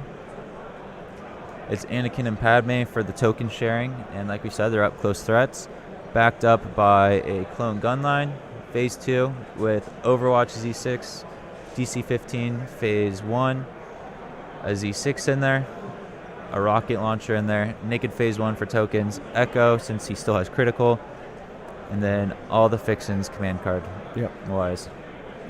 Yeah, for the chat, them just rolling the dice. I mean, listen, these guys are both top level players. They both know the rules really well. And so they knew that the judge call would be very similar to a dice roll, so they just went ahead and rolled the dice. Yep, so if you both agree that it is so close that it's going to be, they both basically said, I can't tell. Yeah. And a judge is going to say the same thing. Yep. So save your time and just roll a dice instead of calling a judge. And move on so that the game can continue. And so for Luke Cook's army, it is 3 bikes with no upgrades, 2 shore troopers with no upgrades, 2 mortars with no upgrades, 2 Imperial Special Forces with the heavy weapon and offensive push, Inferno with offensive push, and Iden with just her 2 armaments. And the sniper was selected.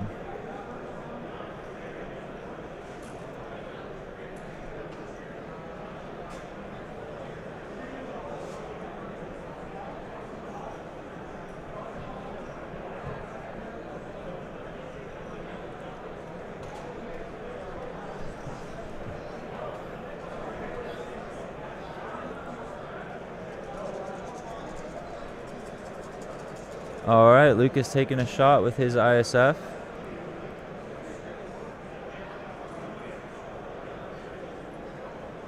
That looked like 3 crits before I picked it up. Yep, and 2 blanks for Kyle, so that's going to be 2 wounds, 2 models down.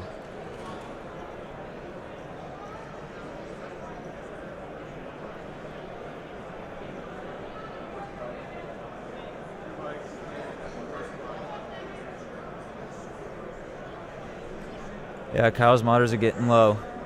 That was good that he was able to take that full squad off the table for the bikes. Keep in mind, right, Anakin has yet to go and yet to close that gap. Anakin can easily delete an entire model per turn. Yeah. That is why Luke Cook is currently rushing his naked shore troopers into the scoring zone. He wants to get them as far from his ISF as possible so that they can hopefully score in the end. And while everything else potentially gets blundered by Anakin. My stomach keeps growling. My stomach keeps growling. So I pull away, so I want to... Oh, God, everybody. I got to feed Lucas. He's over here starving. I got my best not to grumble into the mic. I'll go get you some food. No problem. Oh, thank you. Right back. See, Jay's taking great care of me. Look at that. I complain that my stomach is rumbling in the mic. He gets me food. What a guy.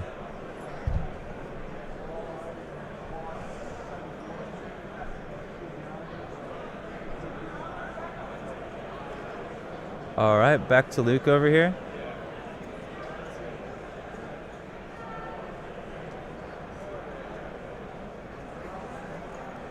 So this is an 11 activation Imperial list currently.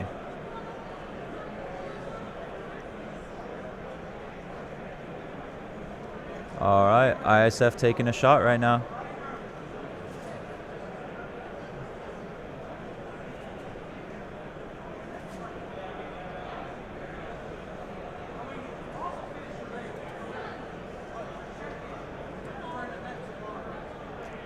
So Kyle's list is 9 activations, and it makes it up by having those stamens. Yep, so Luke is doing what I'm talking about, just rushing as many units away from that cluster, because I think he is a bit wary of Anakin coming in and killing everything. Now that he's ahead on attrition, he can kind of spread out his guys, so Anakin can only take out so many at a time.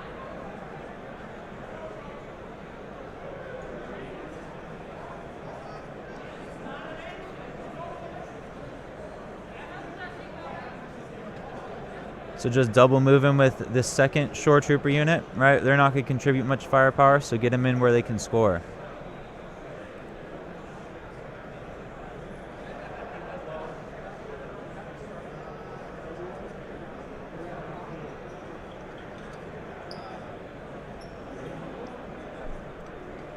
And we got the lone bike coming out.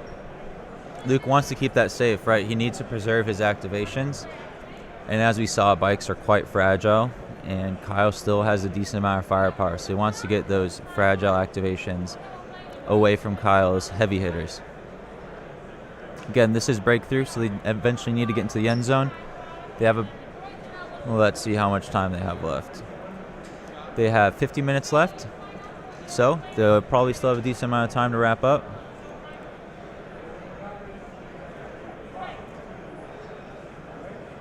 All right, we saw suppression go down, so it looks like that wasn't enough paint in order to get through. Like we said, with these guys being top players, they're quite quick.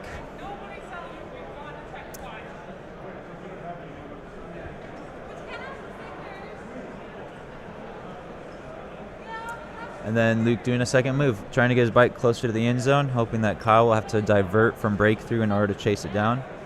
Luke being up all these activations is just pulling token after token out of the bag. Right here he started up 2 activations. Killed 2, so this turn he was up 2, but Kyle did return, killing 1, so Luke is only up 3 activations at this point. So for this tournament, when time is called, you will have 15 minutes to finish up your current round, then it's hard dice down. Ooh, thank you, Jay. Jay just gave me a giant pile of snacks. And so what was I saying? Oh yes, so for these cuts, Luke rolled a dice for an attack, but it was blocked by cover, which is why Kyle did not roll in return. For time, if you run out of time, you have 15 minutes to finish your current round after that. And regardless of how much is left in your current round, you end. So say you're on turn 5, and you have 2 activations left, 1 each, and they call time. Once you do those 2 activations, your game is over. That 15 minutes is just a hard dice down for your round. So even if, say, you're on round 5, after those 15 minutes, you're still on round 5, now you just set your dice down. Nice. Kyle with the solid save there. That's what he needs. He needs to keep as many models alive as he can right now. So decent shot by Luke with those bikes, protected by Kyle's defense dice. Red saves with surges, doing great.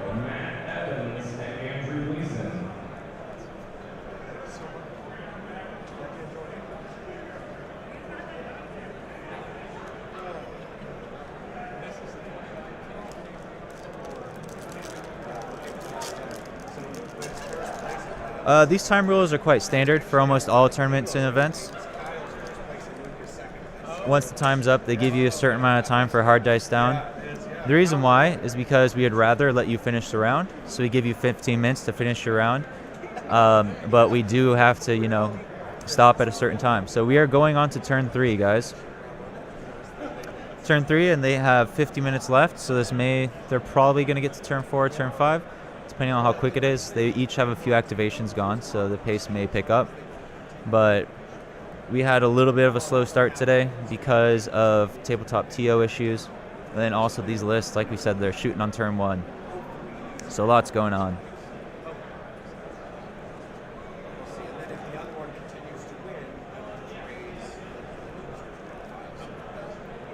And we have Anakin's 1 pip and push. So Kyle getting priority here. We'll see what Anakin does.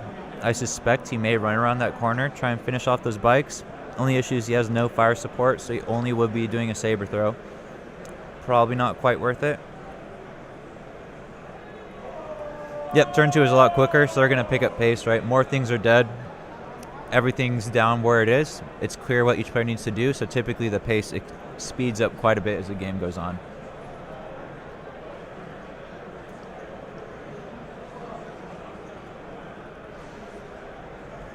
Right, it's 2.5 hours, so you have a little under 30 minutes for each round.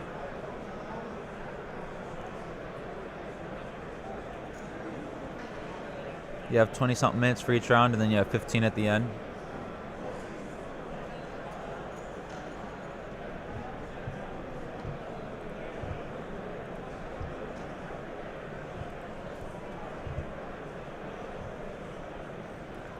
And Kyle with "This is where the fun begins." And push for Luke. All right, Kyle rolling off some suppression.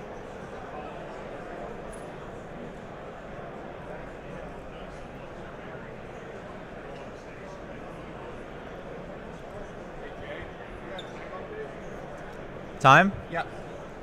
You guys have 45. 45 minutes. Players on the table, we're just asking for time.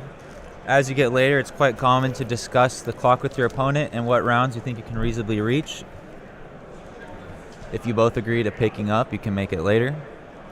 Yeah, I mean, a lot of times in these big tournaments like this, really focusing on the clock is going to be your biggest thing, right? So, if you're playing a normal game with your friend, you're going to be focused on the objectives and, or kill points. But really at a tournament like this, time is always a factor, and playing to the clock is your best benefit. So it looks like... Big old shot yeah. for Kyle.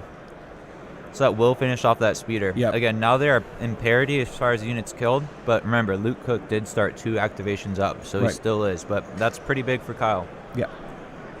So I think really the strategy for Kyle at this point, with time remaining, is try to kill as much as he can. He's going to struggle with a couple things, but I think he needs to... I don't know that he's going to get a unit over in Luke's deployment, so he's going to have So he can potentially with Anakin. Yeah. Because, right, if they get 3 right. more rounds, that's plenty for Anakin to, 6 times a move to get over there. Other things it's going to be tougher. He can slingshot units with Padme by giving him a standby, allowing them to triple move in a turn. But we shall see. He's in a tough spot. Luke has a lot more activations closer to scoring than Kyle currently does. Yeah. Well, while Lucas is taking a bite out of his snack bar that I brought him, let me tell you about some stuff. Hey, I don't know if you guys know this, but the 5th Trooper store now officially carries Star Wars Legion product. So you can go to the 5thtrooper.com and you can buy Star Wars Legion product, and you can use code SWLegion for 10% off. So if you guys want to get your Legion product from us, you can. It's at the 5thtrooper.com. And, remember, we've got all these great tools like Legion HQ, our list builder. We've got LegionQuickGuide.com, which is the rules reference and an alphabetical quick guide for mobile. And then we also have our new tool, which is LegionStats.the5thtrooper.com. And that's where you can get unit lists, all kinds of stuff from tournament play, and a really cool dashboard so you can see all the stats and how things are being played. So, yeah, we're just really excited. And like I say this all the time on the podcast, but we try to just put together the things that we want, So it looks like Luke rolled and maybe got 3, looks like a crit and 2 hits. So here comes the defensive roll for Kyle. 3 surges. So Anakin does have surges with exemplars, so he can spend them. Yep. So it looks like one mini got picked up out of that. Yeah, that was Inferno, who has Pierce. Yep. So he spent 2 surges from Anakin with exemplar, so it doesn't trigger the clone keyword. And then the final one was shared from a nearby unit.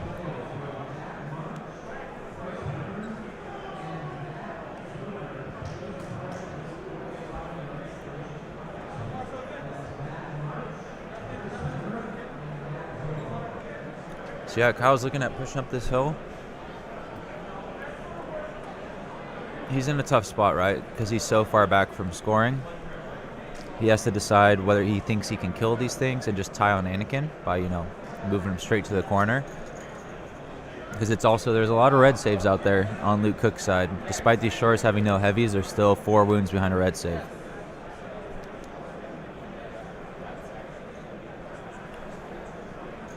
Kyle pulls out the Clone Commander. Taking an aim action. And I think he's going to shoot the speeders. Yeah, so for those of you asking about our shipping times for our store, we try to get within a couple of days. This is going to be hard if you order today because we won't be back till next week. So. Yep, we're all here doing this. Yeah. Is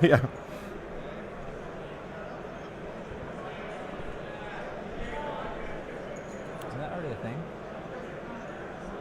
Oh, yeah. So for somebody asking, from now on in YouTube for our podcast, I'm going to start posting all the links in there. I know a number of people have asked. I don't generally do it in the description because most of the time I'm just frankly rushing to get the podcast out. And so we I'll typically start have the doing 5th that. Trooper on there, and that connects to everything through drop-down menus. So all the tools, right? There's a Legion Tools tab. You can see everything there. The store is there. But we'll start posting individual links in case you don't want to navigate through the menu. But if you go to the 5th Trooper website, everything we're talking about is linked and clickable through there.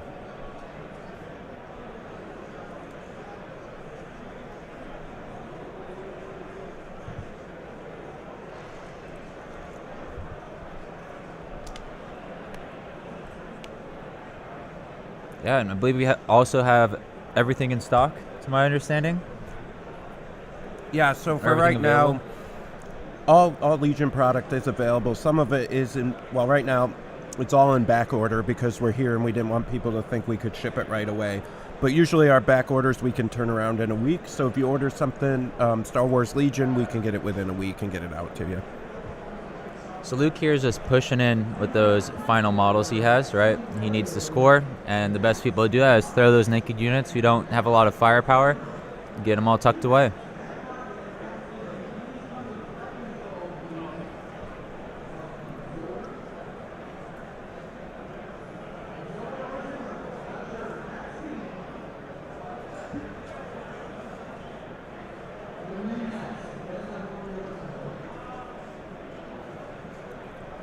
Kyle's measuring some ranges, getting ready for a shot. What day is today? Is today Friday? Today is Friday. Oh my God. Jay's just been in limbo ever since he got here.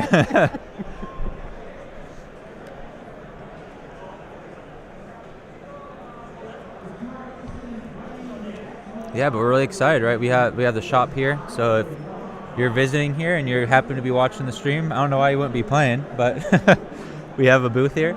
And then for those of you that are not here, we have a giveaway we're doing for everybody. We're giving away a commander unit of your choice. We'll be picking 4 people. And you can go to the5thtrooper.com/giveaway to check that out. 4 people will be selected today. And each day we're doing more giveaways. So on Saturday, we'll let anyone pick any core unit from any faction. 4 people again. And then on Sunday, we will be giving out core sets. Yep. So stay tuned. If you're not here, we still want you to be in part of the fun. What snacks? We got Cliff Bars right here. Yeah, chips, popcorn, all kinds of. We had a whole snack bag at the booth. We had, plenty of 5th Trooper people here, and I wanted to make sure we took care of everybody. So all the guys playing, like Kyle and Luke Cook and Evan and Grammer and the other Evan and Bushfax, they can all stop and get their snacks taken care of. So if you guys caught that, Anakin double moved on in behind that TIE fighter wing that's crashed. And we'll see if he saber throws someone. He has all 3 of his command cards down. So he is currently relentless.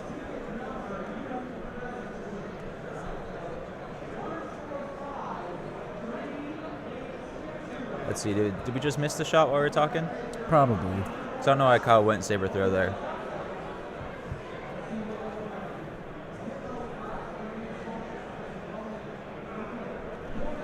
You guys have 36 minutes.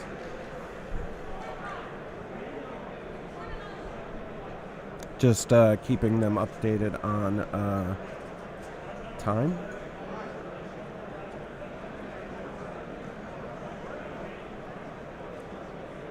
Mortar coming on out, it looks like. Gonna take a shot, just keep applying suppression.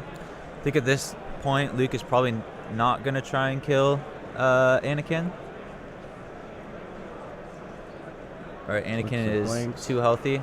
Looks like blanks. Yep. Oh, I think maybe one. Must have just been a reflection. Yep.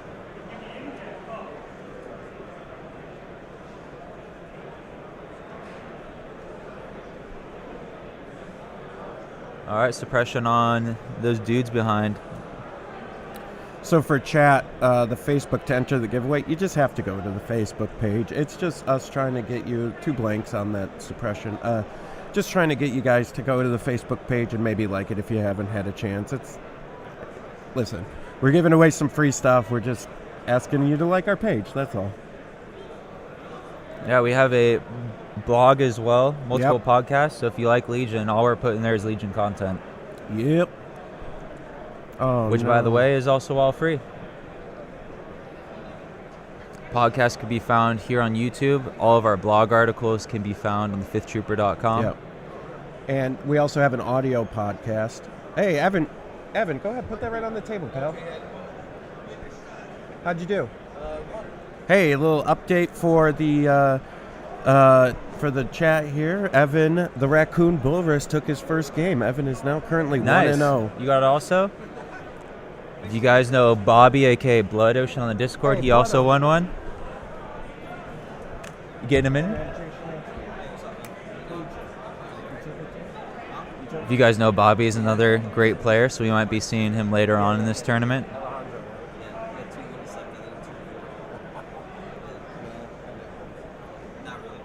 Good job, boys. Yeah, some good news so far from most of our friends. Sound like they're getting wins.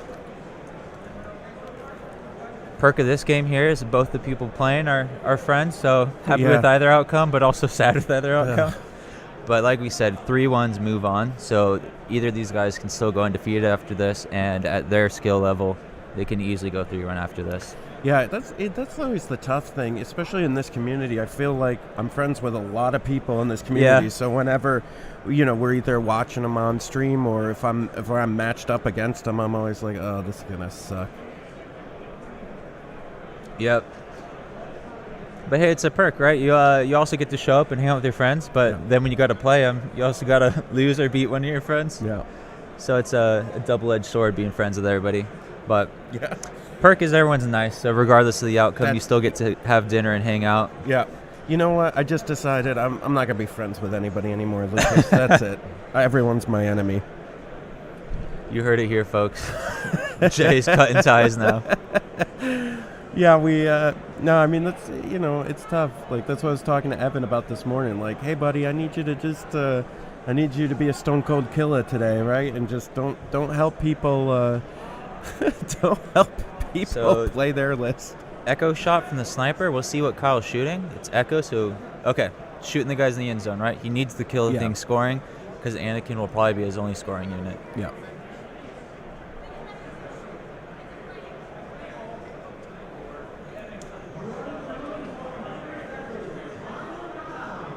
We'll try to see what Blood Ocean's playing here in a little bit.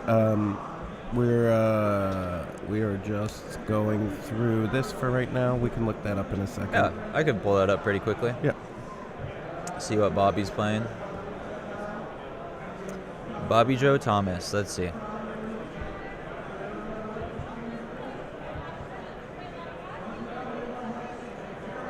So plinking away, right? Kyle's plan at this point is to try and rush 1 or 2 units and kill everything else that he can. So Bobby is playing Separatists, and he is playing the good old Separatist good stuff. So he's playing 10 activations, Kalani with aggressive tactics, comms relay, improvised orders, some B1s, some IRG 100 Magna Guards with situational awareness and tenacity, dwarfs with attack protocols and nose-mounted ion blasters and link targeting array, along with some B1s with E5Ss, spattering of those, and E5Cs. So opting for 10 activations to go a little more beefy on some of these units, but it's kind of the classic thing. Bobby's a really great Separatist player. He's been playing it for a while. So you may catch a cameraman up on the stage. Asmodee AMG has sent some film crews to catch all these great games, which is really exciting to see them support this and and come out. I think AMG's been, with everything they've been given, I think they've been doing a really great job. Especially now that they're able to do OP and support these big tournaments and cons. They've been doing a lot of great work here, and just shout out to them and everything they've been doing. It's been really great. Yeah, all the support here is huge, right? Everybody's getting, I think, day 2 you get 8 white clear dice, 8 red clear dice. The promos, if you check out our warm-up cast yesterday, you can see some of the sweet promos we're having. It's amazing, and like we said, it's awesome to finally see everything coming together with AMG and Asmodee. And this OP support, right? We're, of course, sad that they can't be here in person, so, we'd love to be able to talk to devs and different things like we've had at previous Adepticons, but we're just super stoked that they give us all this product still. Yeah, and I mean, listen, I totally get it, right? They had to make that, we got roll, blank, and a surge, so that's going to be 1 gone. But that was just for suppression. So, yeah, I mean, listen, it's a bummer that they couldn't make it out here because of COVID and everything, and I understand the decision that they made, but they've sent a ton of support, and they've been just really great. So we are just happy to be back out here in person, casting, play in Legion. Right, things should just be getting better. I mean, I guess I should be careful what I say with the world being what it is. You never know, but at least the outlook right now seems that we should start having more events. So I believe that's a wound onto Padme. All right, that's the only white saving Kyle's army. And these guys are pushing on in. At this point, right, Luke just wants to shoot move. With all these dudes, I think he's leaving the mortars as sacrificial lambs. Since he's already up activations, he's in a good spot, and they can just suppress these other things.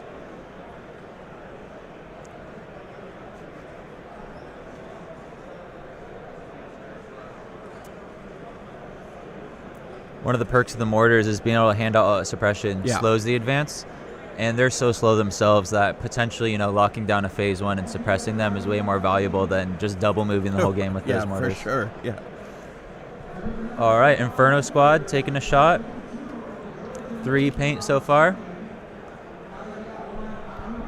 We'll see if he decides to marksman or spend aims for lethal. Since they have retinue with Iden, they often will almost always have an aim on them.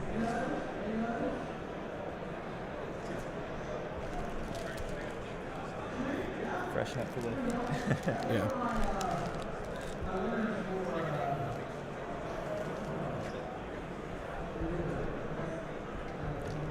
All right, so 2 coming on through. Spent the aims for extra dice. Shoot into Padme, getting some more wounds through. Killing Padme would be pretty big. Yeah, we have the whole Asmodee photo crew over here checking out the game. Great game to watch.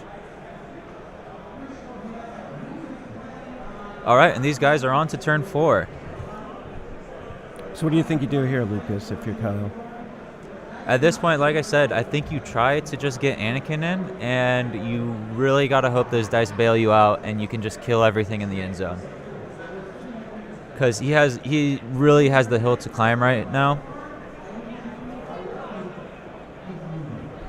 Here, I'm going to go real quick check on all the attrition before they flip these cards. Sounds good.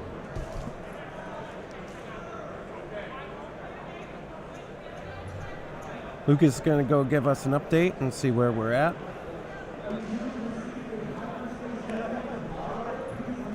So that final shot did take out Padme. Yeah. And we got the 1 pip and standing orders because he played all his Anakin cards, and so it looks like most like those Padme ones are now gone. Standing orders and pulse scan.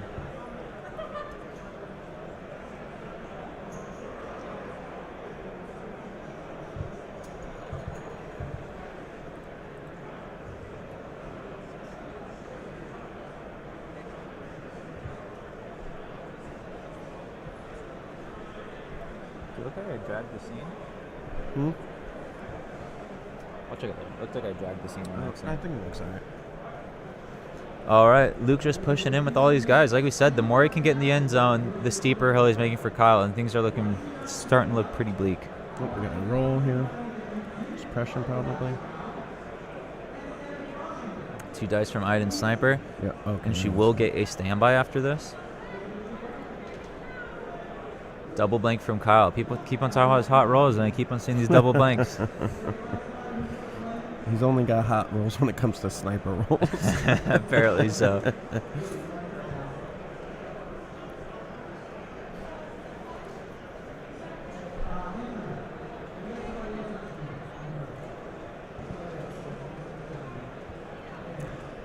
Yeah, I'd agree, Tim. Kyle's in a real tough spot. He's, game's not over, but he needs miracle rolls to get him out of this. I believe, so for bids, I believe Luke has a 3-point bid and Kyle is a no bid. Right? Is that right, Lucas? As far as bids, Kyle has a 2-point bid. 2-point, yeah. And Luke has a 5-point bid. 5-point, yep, sorry.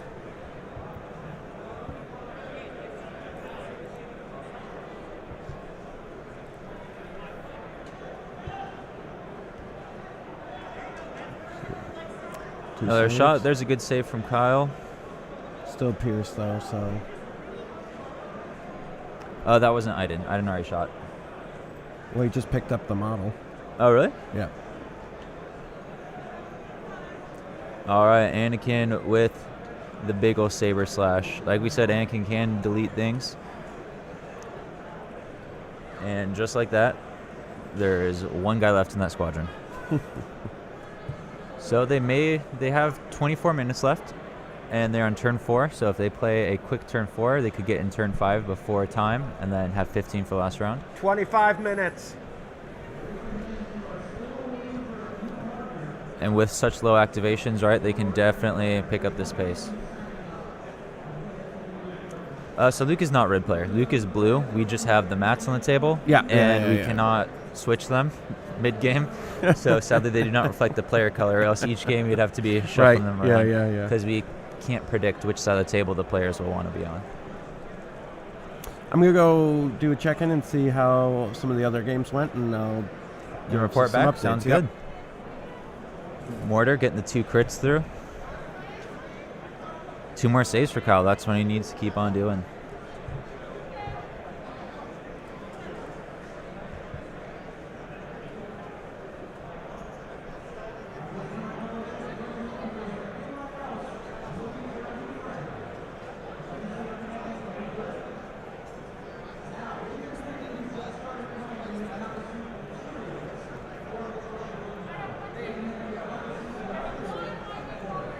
Definitely a tough spot right now for Kyle. As you can see, a lot of his models getting low in health. Anakin is getting in. But currently, Luke is definitely threatening to score with 3 or 4 people, and that is quite a lot for Kyle to have to clean off the table with these remaining units left. So Luke looking good with that Empire.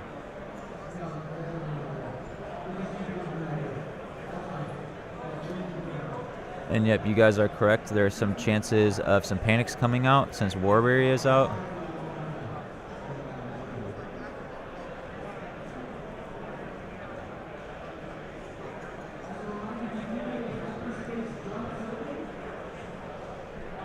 Since now Anakin is having to run off, makes that quite difficult.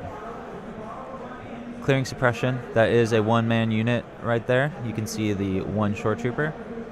Guessing he's just going to tuck that guy into safety and take a dodge. He wants to just keep him alive because it's another unit scoring that's going to threaten Kyle.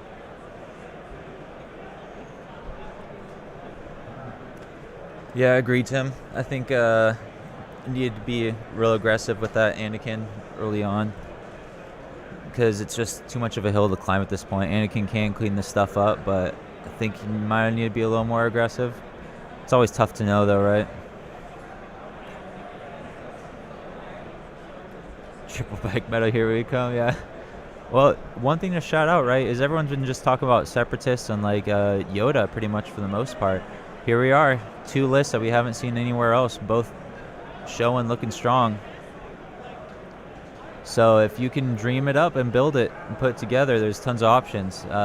Tim here from one of the 5th Trooper blog writers, right? He coined the Saber Tank Padme list, which was another one that on paper no one expected it to work well, but he pulled it off and made it really strong.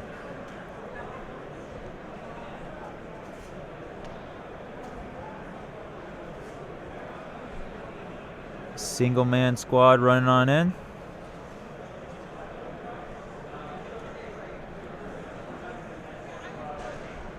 W key on Kyle's board has been broken.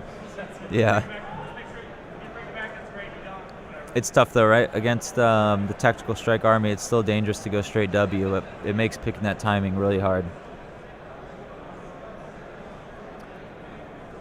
Well, so Kyle is red player this game. So Kyle actually was the one that picked board side. We were playing with Luke's objectives, which is, I think, put him in this great position. Having War Weary, Breakthrough, all very beneficial for Kyle, or Luke.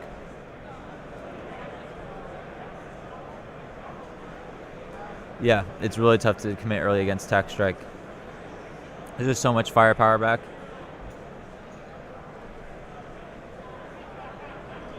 Yeah, I'd say awesome part is there's a lot of things you can play currently in Legion, right? Each faction, I'd say, has like 3 to 4 top tier lists that are competitive, which is the healthiest Legion's ever been.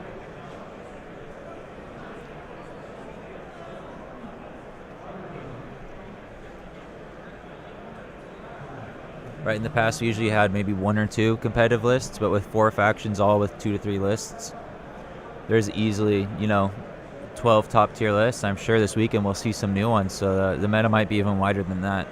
All right, we might have 15, 20 different things you can play competitively. It really comes down to knowing your list and knowing how to play it. Because, like, for example, Luke Cook's list here looks really strong, but it takes a very specific play style. Same with Kyle's, with all these standby sharing, which is why I don't think these are too popular. Luke's list really relies on synergies between the Alpha Strike and getting ahead on activations, and also the fact that Inferno can give orders to your mortars for fire support, and also can repair your bikes. And bikes on activation lead, and what does a Tactical Strike Alpha Strike do? Typically gives you more of an activation lead. We don't have the stats for faction breakdowns yet. All the lists will be unlocked tonight, and I'm sure some of the community members will get right on that.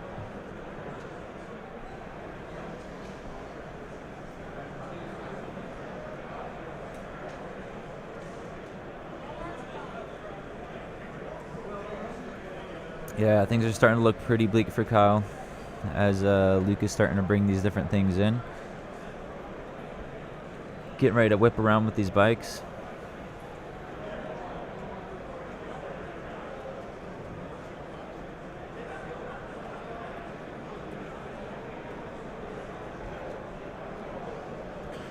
Getting the bikes into position to either score this turn or next turn. They're definitely getting one more turn for turn 5, maybe for turn 6.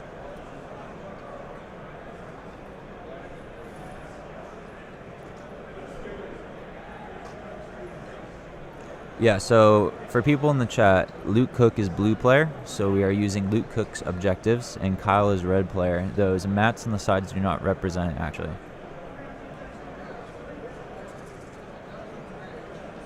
So this is Luke Cook's objectives, as Kyle is red player.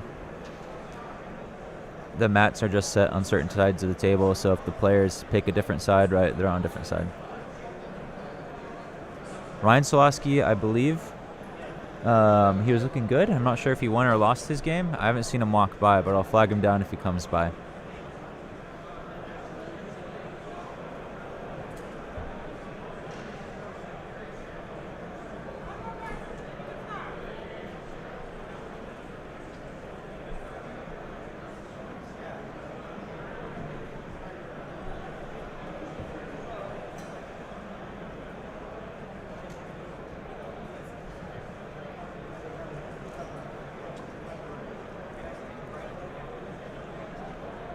Taking another shot, single crit.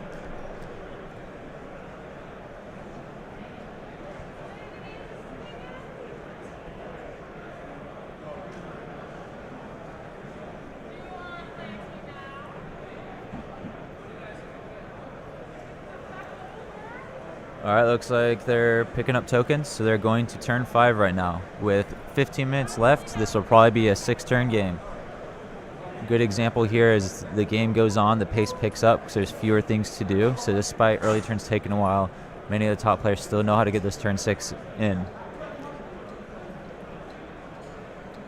Looks like they're pointing out things, counting, figuring out the game state, deciding whether it's worth rushing those last 2 turns in.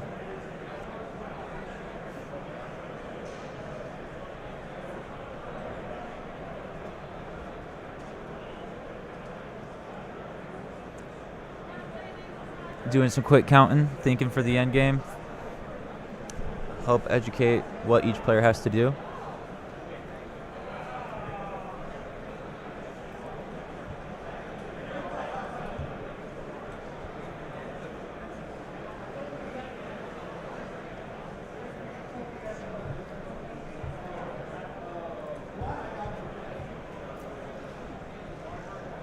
Picking the final cards for this turn 5, so they're probably going to get all 6. So Kyle has, I believe, 1, 2, 3, 4, 5 activations left. Let's get all the different angles, make it easier to count.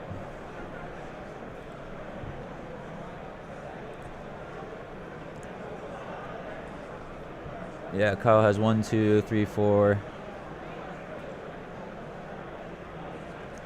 Command cards coming down. Make sure I don't miss that. So standing orders for both players at this point. Whereas Luke Cook has 1, 2, 3, 4, 5, 6, 7, 8, it looks like. So Luke is up by 3.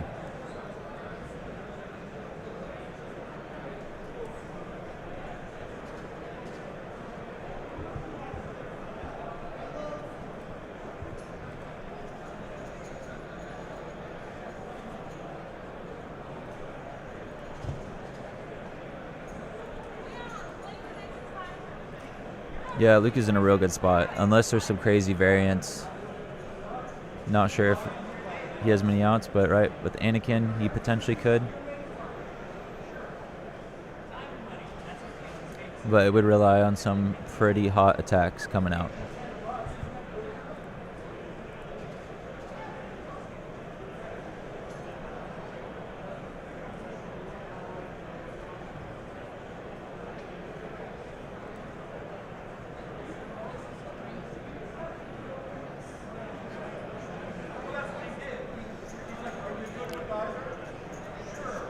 Yeah, it will be good for SOS, but in this tournament, record is all that matters. Because all cuts will be based on how many wins and losses you have. There will be no tiebreakers. One of the things we talk about often on a lot of these casts is, right, tiebreakers are kind of a something that should be avoided at all costs. And at these big events, you know, we have these casters who are actually doing that. So today it's going to be anyone who has at least 3 wins. So it's 4 rounds. Anyone who has 3-1 will move on, and anyone as well who has 4-0 will move on. Tomorrow, we'll have 4 rounds, and you have to go undefeated. And then the top 4, we'll have 4 undefeated players. We'll move on to, what is that? Sunday, and we'll have 2 rounds. Semi-final, and then the final and the 3rd, 4th game. So single elimination on turn 3, or day 3.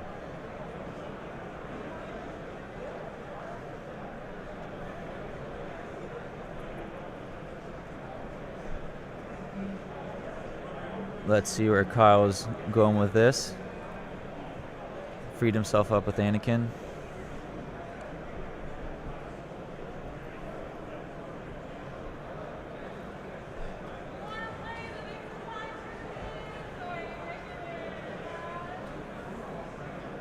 He is taking an aim. Chucking that saber. 3 hits, taking out the mortar. Flipping face down, so just going for the saber throw right there. So I believe this means both players said they're going to go for turn 6, which they easily can with this amount of activations.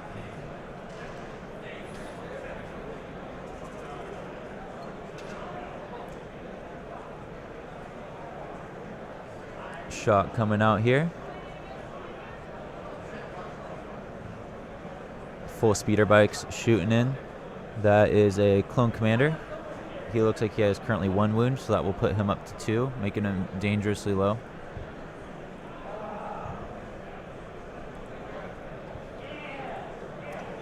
Clone Commander is now sitting on 1 wound.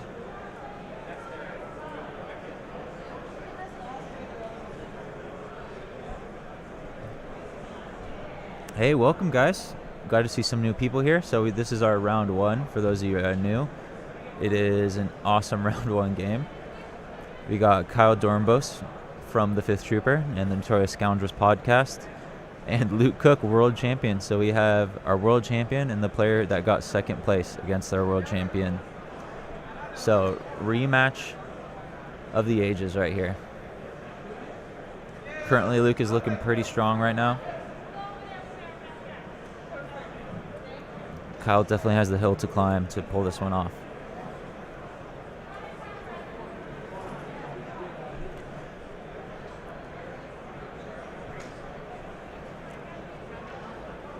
I do not believe the flaw card has been played yet.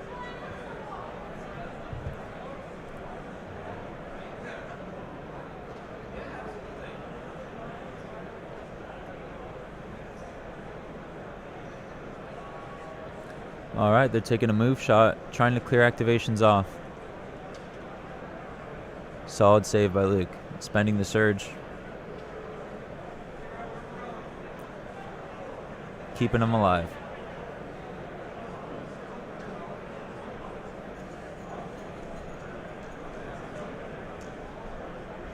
Yet the bikes put 2 wounds on the Clone Commander, which you can see there in the corner. Clone Commander is sitting currently at 1 health. Let's see where we can get an angle of the end zone there.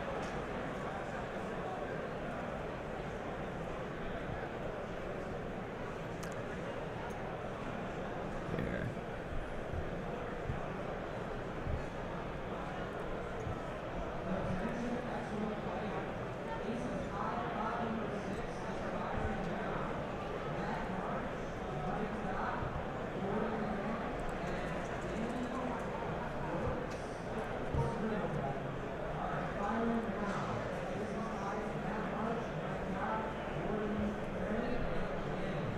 That's right. Oh, I saw a handshake, so it looks like they're calling it.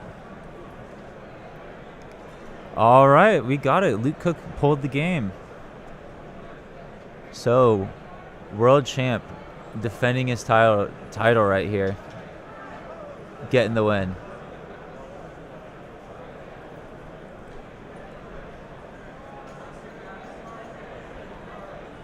Oh, are they playing it out? I saw him shake hands, but it looks like they might just play it out.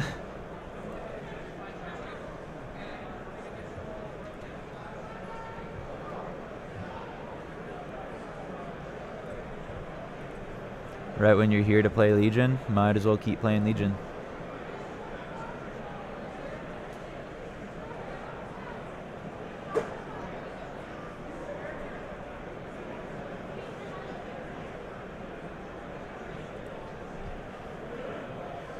Their list, Kyle is playing an Anakin Padme clone gunline, while Luke is playing a Iden triple ISF triple bikes list.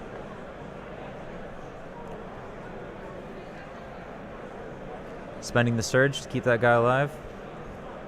I saw a handshake, but I think they wanted to play it out. Oh, there's another handshake.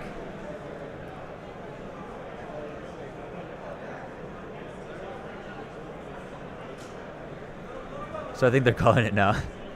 Unless they start playing again. They shook before and kept playing. But this is round 5. They have plenty of time to make round 6. They have about 10 minutes left. And also they'll have overtime. But I don't think they're really pushing to make time because I think it's very clear that Luke Cook has this game. Yep, starting to pack up. So they called it with that handshake. So Luke Cook 1-0 in round 1. Excellent game. Great way to kick off this super fun tournament weekend. Hey, buddy. Hey, you have any updates on how everyone else is doing? So Luke just pulled it off. Oh my gosh.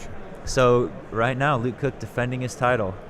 Looks like our boy Evan Paul took the W. All right, Doc Velo got one. Yep, I think I saw Grammar, Police, and Bushfax were still playing, so I didn't want to bug them. It looked pretty intense. Yep. Right on, really exciting. So again, stoked to see 2 off medalists. So Kyle's starting down a game, but That's okay. like we said, you have all day to make stuff back up. You got 3 more rounds to go undefeated. Luke Cook with a solid win. Got to feel good about, starting out ahead in such a tough matchup. But super fun game, played well by both players. Luke Cook really showing how that tactical strike followed up by bikes is pretty devastating early on. And for those of you watching, the match sheet, is it up there? He's got a match sheet. He needs a pen. You need a pen? Oh, they need a pen. Okay. Sorry, players were asking for a pen for that. And then just a quick reminder, we're here with the 5th Trooper, and if you are watching, we got giveaways for everyone. You can go to thefifthtrooper.com/giveaway. We are giving away to 4 people any commander unit from their choice, from any faction. We just want to give away some things to say thank you for hanging out and watching these games. And so, let's see, what time does the next round start, Jay? We have lunch now, so is it after, it's at 1 p.m., I think? Yeah, 1 p.m. Wait, no, so we got 15 minutes after this, so like 1:15-ish? Yeah, it'll be about an hour 20. We'll start round 2. Okay, so around 1 p.m. to 1:30 CDT, you'll see us back out here. Yeah, we'll come back a little early and, I don't know, give you guys an update on where everybody is from a win-loss perspective. And then, also, if you guys want to check it out yourselves, you can also look it up on Tabletop TO. Yep. Follow along live. I will go ahead and post that in the chat. Here is the rankings as of today, so you can just go ahead and refresh it, and this should have everyone's current standings for those that have already reported their games. It may take a little bit to update each round, right, as the TOs punch everything in. Yep. Well, let's see some names we know. Like you said, Evan from 5th Trooper. Evan Paul. Both Evans, right? Both Evans took it. Yeah.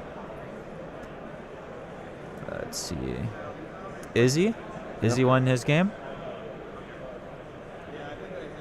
Let's see who else we're looking at. Like we said, Bobby Blood Ocean won his game as well, doing well. Dustin Foran took his first one. That's Deco Puma. Nice. So solid turnout. We'll have, so there's 3 minutes left in the round plus 15 overtime. So in about 20 minutes from now, we should have the final standings for round 1. Yep. All right. Well, thanks, everybody. We will be back shortly. All right. See you all soon.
Well, hello and welcome back to the 5th Trooper stream here live at Adepticon 2022. We're very excited to start round 2. I've got tons of energy because we just had lunch and it was delicious. Just had some food, got charged up, Yeah. little brisket. Oh.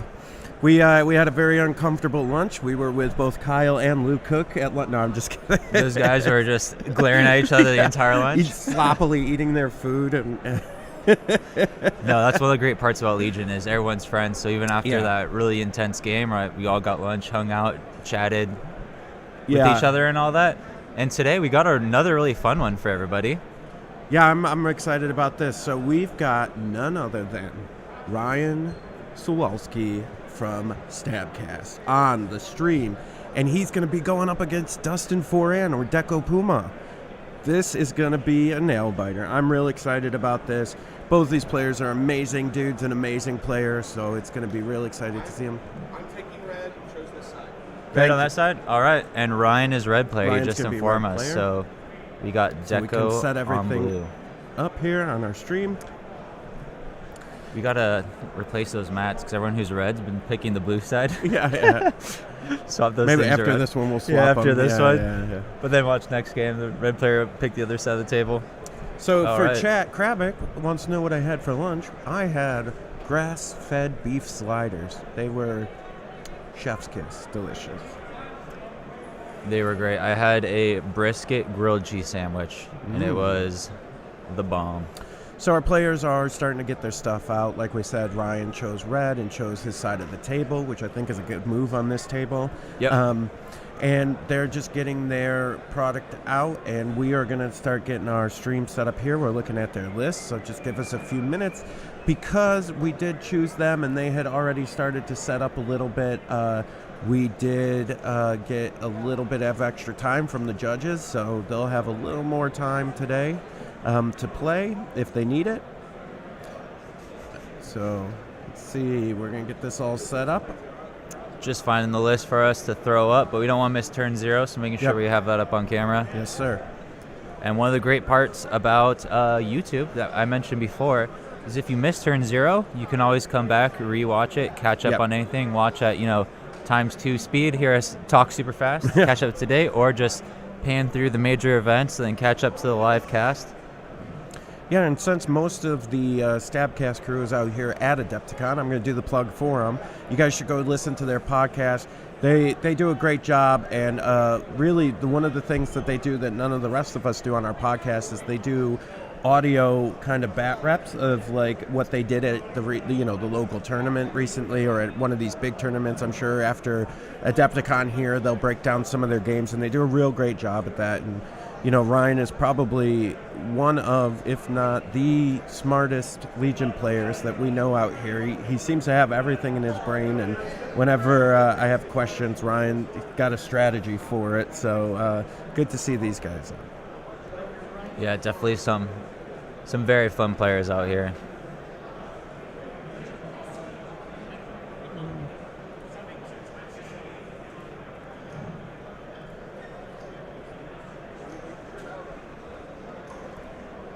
Star Wars Legion players. All right, we got turn 0 coming on down. 2.5 hours.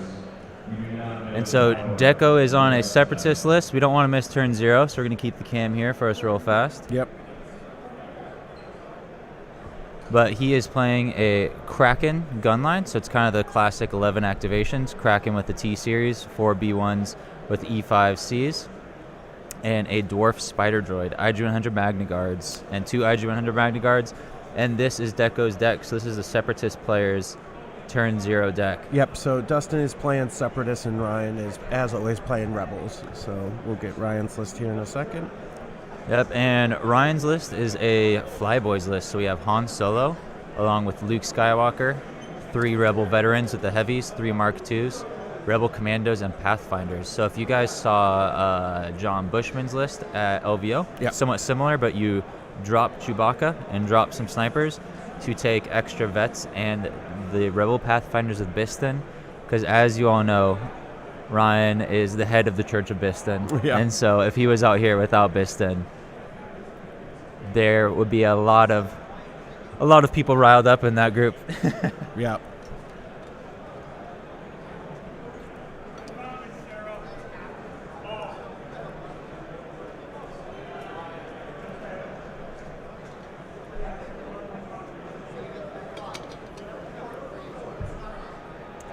All right, so 2 cancels on objectives. We are down to breakthrough and key positions.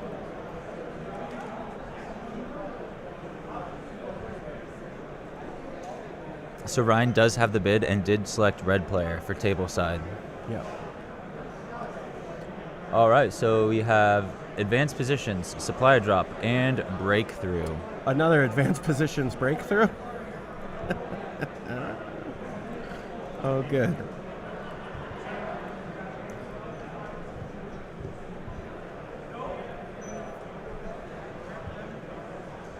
All right, we'll get them deploying here real quick as they clean everything up, getting ready to play.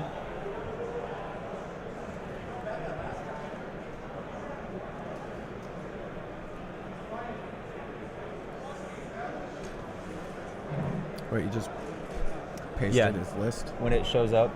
Oh, yep, you're right. Easy, easy. Yeah, supply drop's one of those interesting ones that, like, I always kind of ignore because, back-to-back KP would be rough, right, Mike? Yeah, one of the supply drop is one of those things for a while I was just ignoring because I was like, I literally don't care about this. And then I saw, like, I played a couple of opponents at Kanto and they were pulling, like, crazy stuff. And I was like, oh, right, maybe I should care a little bit more about supply drop. Yeah. All right.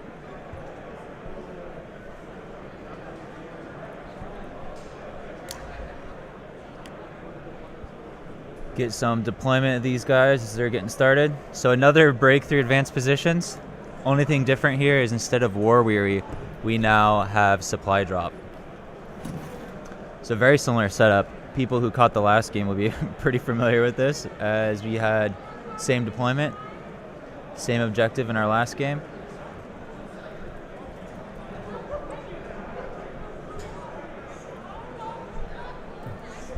Yeah, supply drop is a great objective.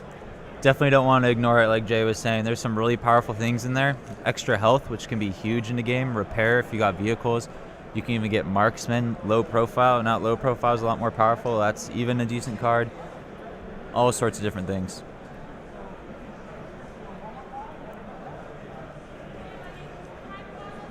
Players right now just setting up their supplies, since for breakthrough and advanced positions there is no setup besides your deployment zones.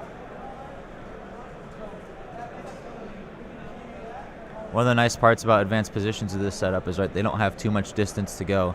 They're both going to slam into each other. Each list is fairly okay with that. The Separatists do have 2 Magna Guards in their army, whereas Ryan has Operative Luke, which is also amazing in melee.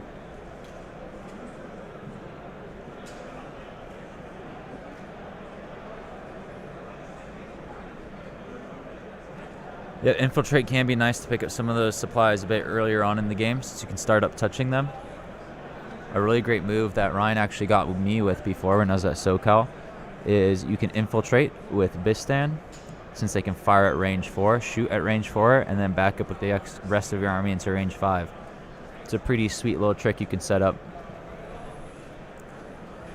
Get a nice, safe range 4 shot from pretty much anywhere on the table.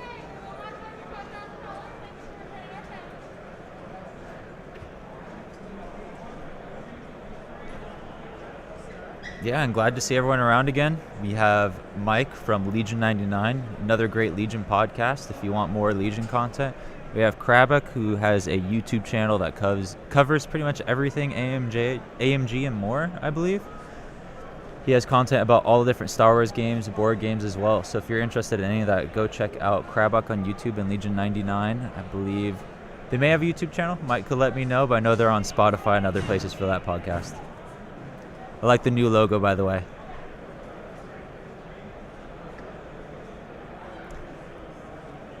It is Separatists versus Rebels.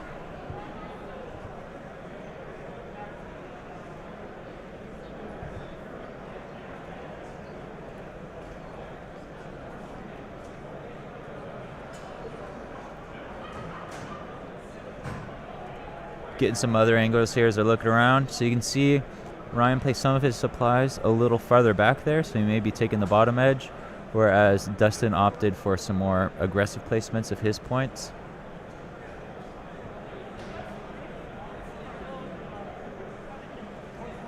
Nothing more hardcore than models in the shoebox.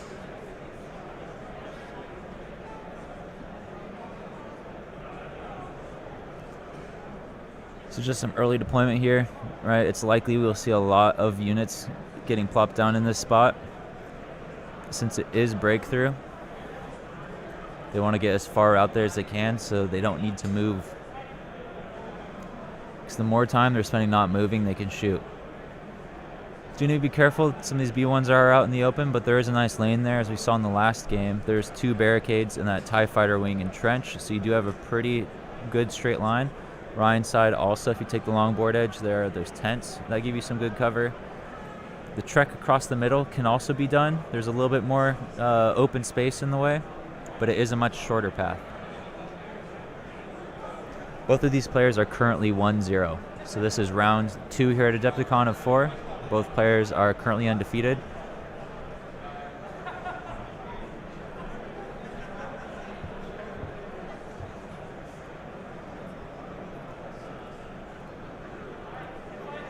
Yeah, one difference that Mike did bring up here, I can throw Dustin's list up on the stream. These are E5Cs. So it's the 11th activation list with the super tactical droid Kraken bringing the T-Series to get those free orders each turn from direct. We have 4 B1s with E5Cs instead of E5Ss. 2 Dwarf Spider droids with the attack protocols, Ion Blaster and Link Targeting Array, and some Magnas with offensive push. So very solid list overall.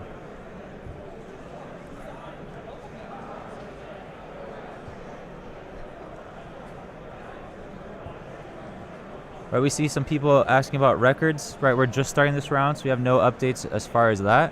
But if you guys want to, you can check out the Tabletop TO to search up different players and see how they are doing. I have not checked in with Ben or Will from the Stabcast yet, so I'm not sure what their record is.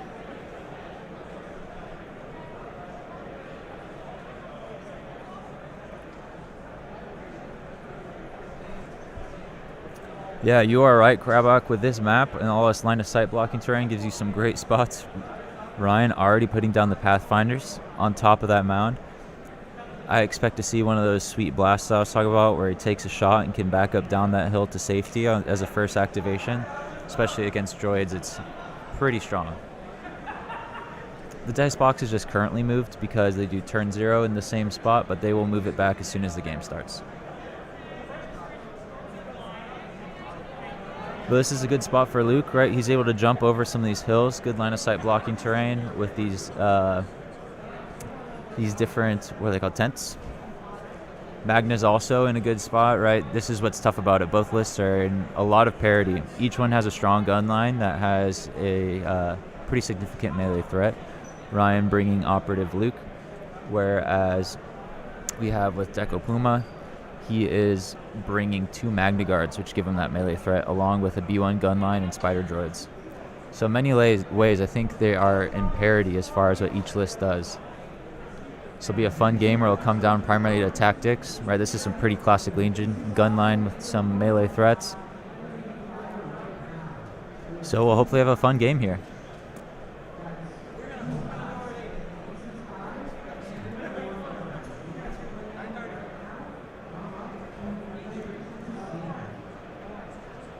Gun coming down next to those vets right there in the trench, ready to go. Yeah, Ryan has still been working those. He actually got me in a game, like I mentioned earlier, at SoCal Open with Bisten. Caught me off guard quite a bit.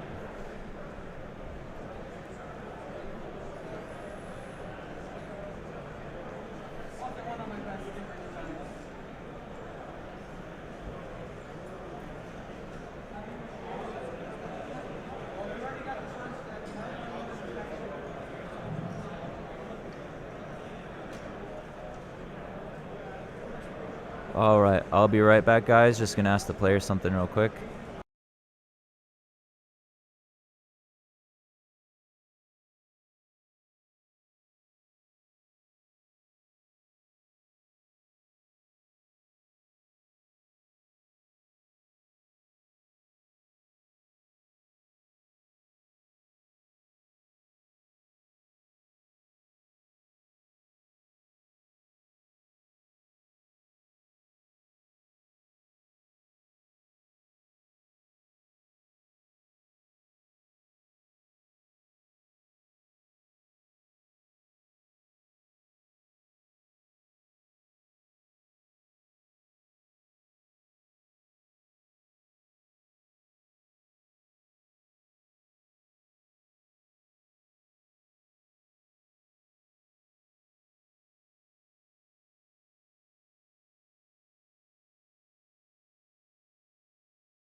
All right, and I am back.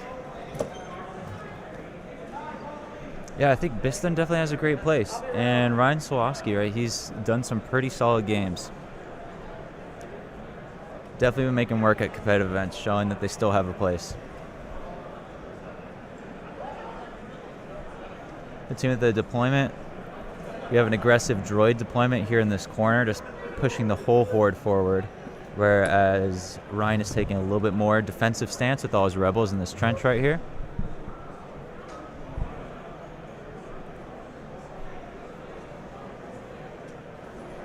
Two different options. We saw kind of similar to last game, right? Luke took a little more aggressive deployment. One big difference there was Luke had a very aggressive list with attack, strike, and infiltrate. But similar kind of theory. Ryan's starting in his corner, whereas Dustin's starting a bit farther forward.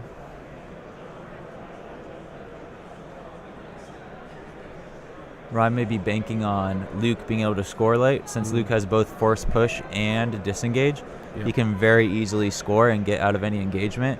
And so he might plan on just trying to screen everything on Dustin's side as he dives in deep with Luke. So I just saw something very interesting. I was walking around our own Evan the Raccoon Bullris, who is bringing Vader Lat. I go up to see how he's doing, and he is facing a Gar list that is 2 Lats and 3 of the Wookiee Fluttercraft. And I was like, I'm what? And Evan goes, yeah. And so Evan's kind of like all like balled up in a corner trying to hide from all these flying things coming in. That's pretty funny that the man that has been pushing the Lat this whole time ends up paired up against one of the probably one of the few only Lats here. 2 Lat, 3 Fluttercrafts. It's wild. Some spice. I'm sure he's not excited about playing that. No, he didn't look happy.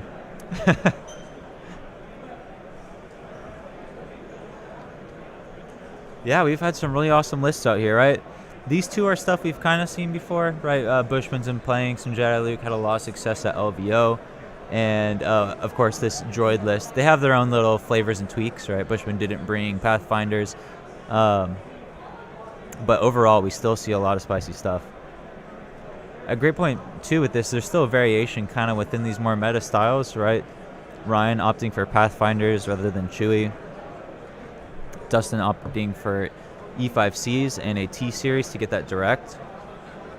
Which often they will take the 5B1s instead of the T-Series. I'm sorry, they'll take 6B1s instead of 5B1s in a T-Series. Yeah, 2 streams in a row. We're going to have streams all day. So we have 2 more games after this today. We're going to be streaming until 10 p.m. tonight, unless the last game wraps up early. And that is CDT. So we're going to be here for, what, it's 1 right now? We have 8.5 more hours of streaming here. Well, you do. Lots for you guys to tune into. Yeah. And while they're deploying here, also for you, those of you who just tuned in and didn't hear us earlier, we are actually doing some giveaways. So we wanted to have some fun with everyone who's watching. Just because you can't be here doesn't mean we don't want to give you some Legion swag. So if you go to thefifthtrooper.com/giveaway, today we are giving 4 people any commander of their choice from their chosen faction. So you just have to go to thefifthtrooper.com/giveaway, and tonight, once the game is over, we will draw that, and 4 lucky winners will be able to get any commander of their choice. Some of the spiders are starting to come down here. As they're not troopers, they will not get the scout. Unlike dewbacks or mortars or emplacements, those are troopers, so they will still get the scout, but spiders are vehicles.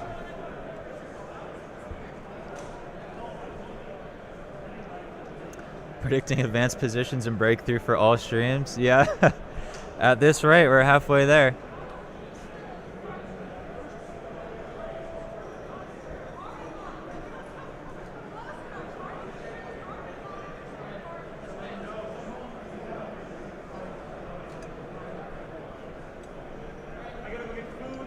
All right, Ryan putting some more vets up on that hill, getting the overwatching position. So I like that deployment. if he's planning for a screen, right? He's putting his units in heavy cover where they're nice and safe and can't be flanked. One thing is they're quite immobile. So with this, I think Ryan is kind of signaling that he's committing to a turtle here. Since Luke is almost impossible to tie up between disengage and force push, he's going to be able to score late with Luke, and he just plans on hunkering down and mowing down everything that comes in. Mm-hmm. Yeah, for those of you asking about how we got breakthrough in advanced positions, welcome to streaming at Legion. This seems to happen a lot. So I think, what was it, LVO a couple years ago when we were doing the stream, I think we had recover the supplies and like in advanced positions, I think like 4 in a row or something. KP, the one before that. Yeah, this is what happens when we stream for some reason. Well, right, there's only so many options, but we have 8 total. And it's not random which come, because some might be overrepresented because certain lists want to see them more. And so even a random sense, 1 in 8, that's like rolling a crit on a white dice, which rolling 2 crits in a row, we've all rolled 2 white dice and got 2 crits, and so it happens, right? Random things don't always seem random, but in this case it's not even random, so it makes it even fuzzier. Yep. Yeah, John and I had a fun talk about the correct stats for dice, which Jay was seemed really into. So imagine, if you will, myself, a art major, someone who has multiple degrees in art, sitting there listening to 2 guys talk about the probability of 2 crits. I wanted to go to sleep. I wanted to die. And I said, my eyes glossed over, and I almost was done right there, everybody. But we made it through, and I survived, and just thanking the good Lord above that these 2 are on my team and doing the numbers for me, because I still don't know what they were talking about. It would take me a week to figure it out. So if you guys want to know the numbers, fun fact, it's quite easy to get average expected outcomes for dice. It's a lot more difficult to get other things. If you want average outcomes, you can basically just add up the dice faces and divide by 8, and that's the average outcome of rolling those. Once you add them aims, it gets a little messier. But that's a quick thing. If you're ever, want to kind of get rough amount of numbers, so for example, if you have 2 black dice with no surges, they have 4 faces that will cause damage. 4 plus 4 is 8, divide by 8, so you average 1 hit on all your rolls. Again, this is the average number and doesn't take into account crits. Right. That stuff all muddies it up a bit. But it's a quick, easy way if you're trying to think if it's worth shooting through something. You can know where it's expected to land. Understand there's variance in both ways depending on dice pool size and number of dice. Like if you have 2 DLTs, it's expected to have a higher number of hits, but you're probably not going to get through cover since you need crits to do that. But it's a good, fast way to get a little math in your head. Jay over, he's falling asleep on the boom mic. This part of the stream brought to you by the Double Critical podcast. You can see that on the Kravic YouTube channel, Double Critical podcast. Tune in now. I bet you they're not doing math like that.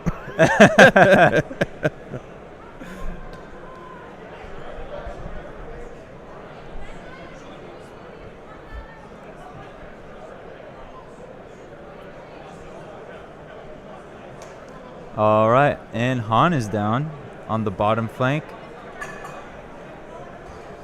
You can see him below on that barricade. Again, Dustin here just really deploying all his stuff in that corner, as droids like to do. They like to stay in these hordes, keep the coordinate chain between B1s strong. So I expect him to continue this trend of shoving as many droids there as he can. He's getting the point, since there's so many bodies in B1s, like we see here, he's running out of physical space to actually put more of his army in that spot. Yeah, I mean, listen, if anyone out there has ever played me, you'll know that I don't do math on anything I do in any Legion game. I just go, no, that looks good enough. I'm just going to do this.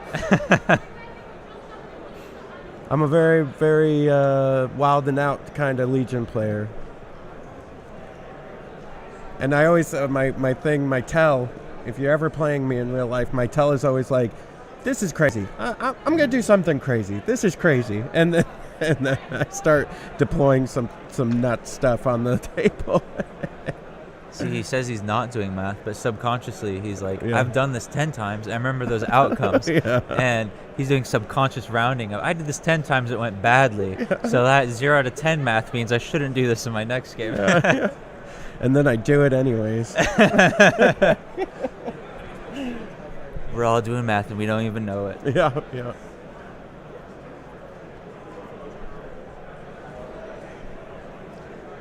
All right, I'm excited to see where Luke comes down. We're getting close to that time where Luke's going to have to get placed. Yeah. Right, Han also is fairly mobile, so he could try to, since Han has steady, run him across the board, running and gunning along with Luke. Yeah. Those are some options. And that looks like Hoth Luke to me. So Luke is going to be starting on the bottom as well.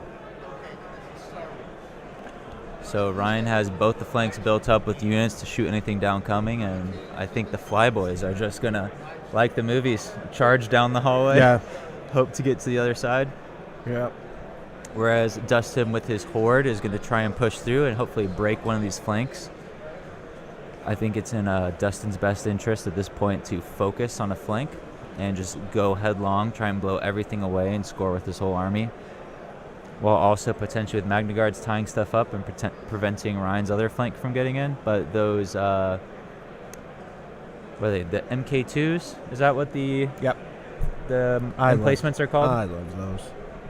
The MK2s are a bit slower, so they're a little more stuck where they are than most of the units.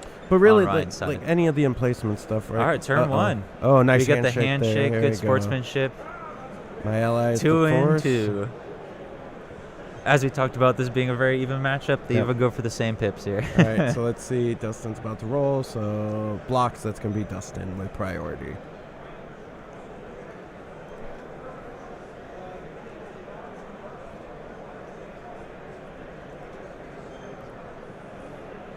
I think it's swapped, right?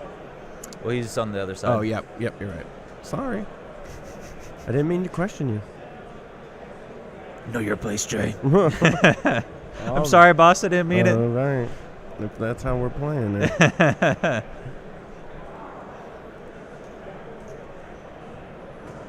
And turn one. So you have Dustin here going for the long-range shot while he can. My ally is the Force. I believe that gives dodges, right? Yep. You're playing Luke now, so Yep. you're our resident Luke expert. Get them dodge boys. Yeah, I mean, he's going to have to, right? Where he, I'm trying to see where he placed Han and Luke are right They're down bottom there, right? center, Yeah, yeah. so I think he probably saw the orbital strike coming, or at least some of the long distance shots, so he has to get them dodges so that they can survive this first salvo, because they're going to be, running straight at. Yep. Yeah. They're going headlong in. So the safer you can keep them, and he wants those orders on those, right? Those are both his focus pieces. Yep. Oh, he's not going for Han this time. He is activating everything in the interesting. bottom. Yeah, I guess Han's far enough back, but there's still a line of sight that he could get orbital striked, but I guess he'll have some of the cover. He might be all right. We'll see. Could be trying to do a fire support because Luke does have saber throw at this point. Yeah. Yeah. So maybe he's hoping something will overextend. He can move forward with Luke's saber throw and get the fire support into it. So for chat, when you play veterans, you generally, if you're playing veterans, you take the heavy. It's not very often that you would take them without, because basically their dice pool without a heavy and their health is the same as a regular rebel squad, and they're a little bit more expensive than a rebel squad now, I think. So yeah, you always, if you're taking the veterans, you're always taking them with a heavy. Yeah, funny part is I feel like we've had 2 skirmish games. This left side of the battlefield, both games now has been completely empty. So here's the view. These are the sweet tents that Jay has for this table. This is one of his. And now we'll go back to the game. That's the only time you're probably going to see that corner. Yeah.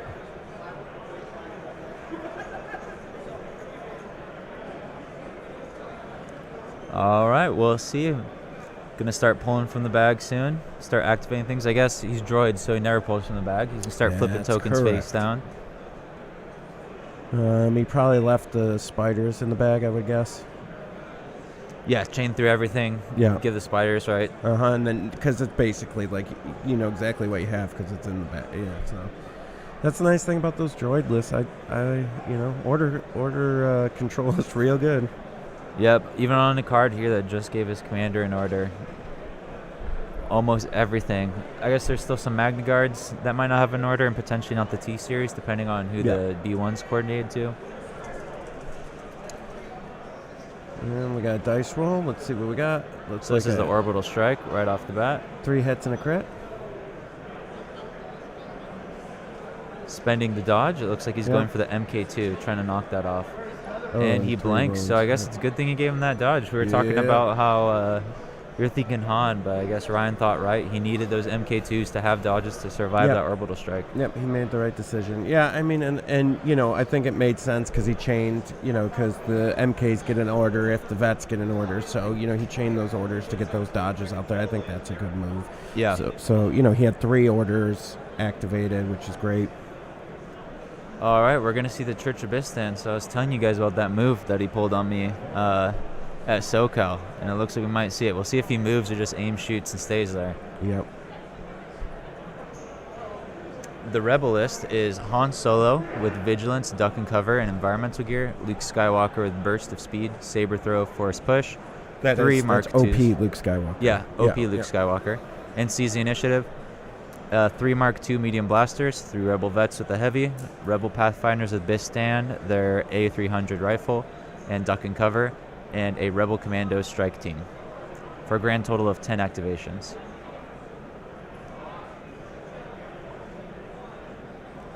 So he is sizing up who he wants to shoot with this Bistan shot. It does have ion, which is very good against droids. Yep.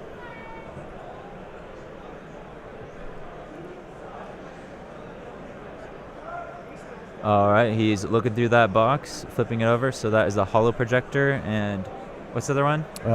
Grappling hook, or whatever. It's a grappling something, similar to grappling hooks. Yeah. I believe it gives you scale, and you flip it face down, or the other one gives you a free order. Selecting scale there.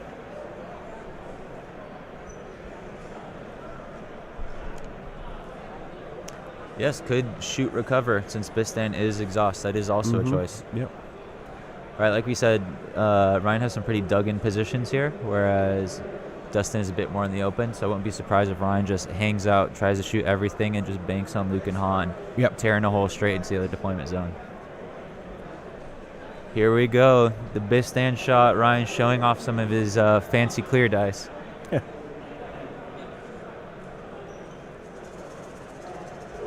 Big old pile of dice. Oh, it's hard to see through those clear. I see some crits, a hit, surge. So I think he's removing hits. So we will see based on defense dice what they're doing, or he's removing blanks. Okay. Because he will not be aiming. Oh, good lord. So that is 5-3 away for, what is that, armor, I'm guessing? Probably. Well, what one else was a to pull crit. 3? No, that doesn't make sense. I don't know. Well, if there's enough hits, right? It could just be 3 to signify it. So we shall see. Defensive roll. 1, 2, 3, 4, 5 blanks, and if depending on what it is. We just heard a praise Bistan from Ryan Swarovski. Preach, brother, preach. Some guy from the Stabcast.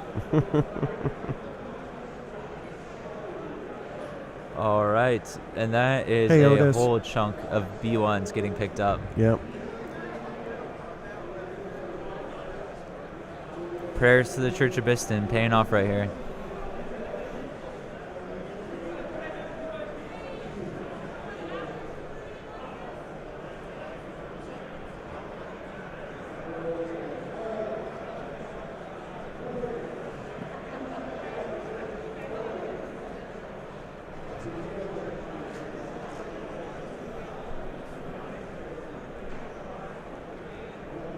Yeah, Bistan taking an entire activation off the table. You saw Dustin just picked up the activation token. Yep.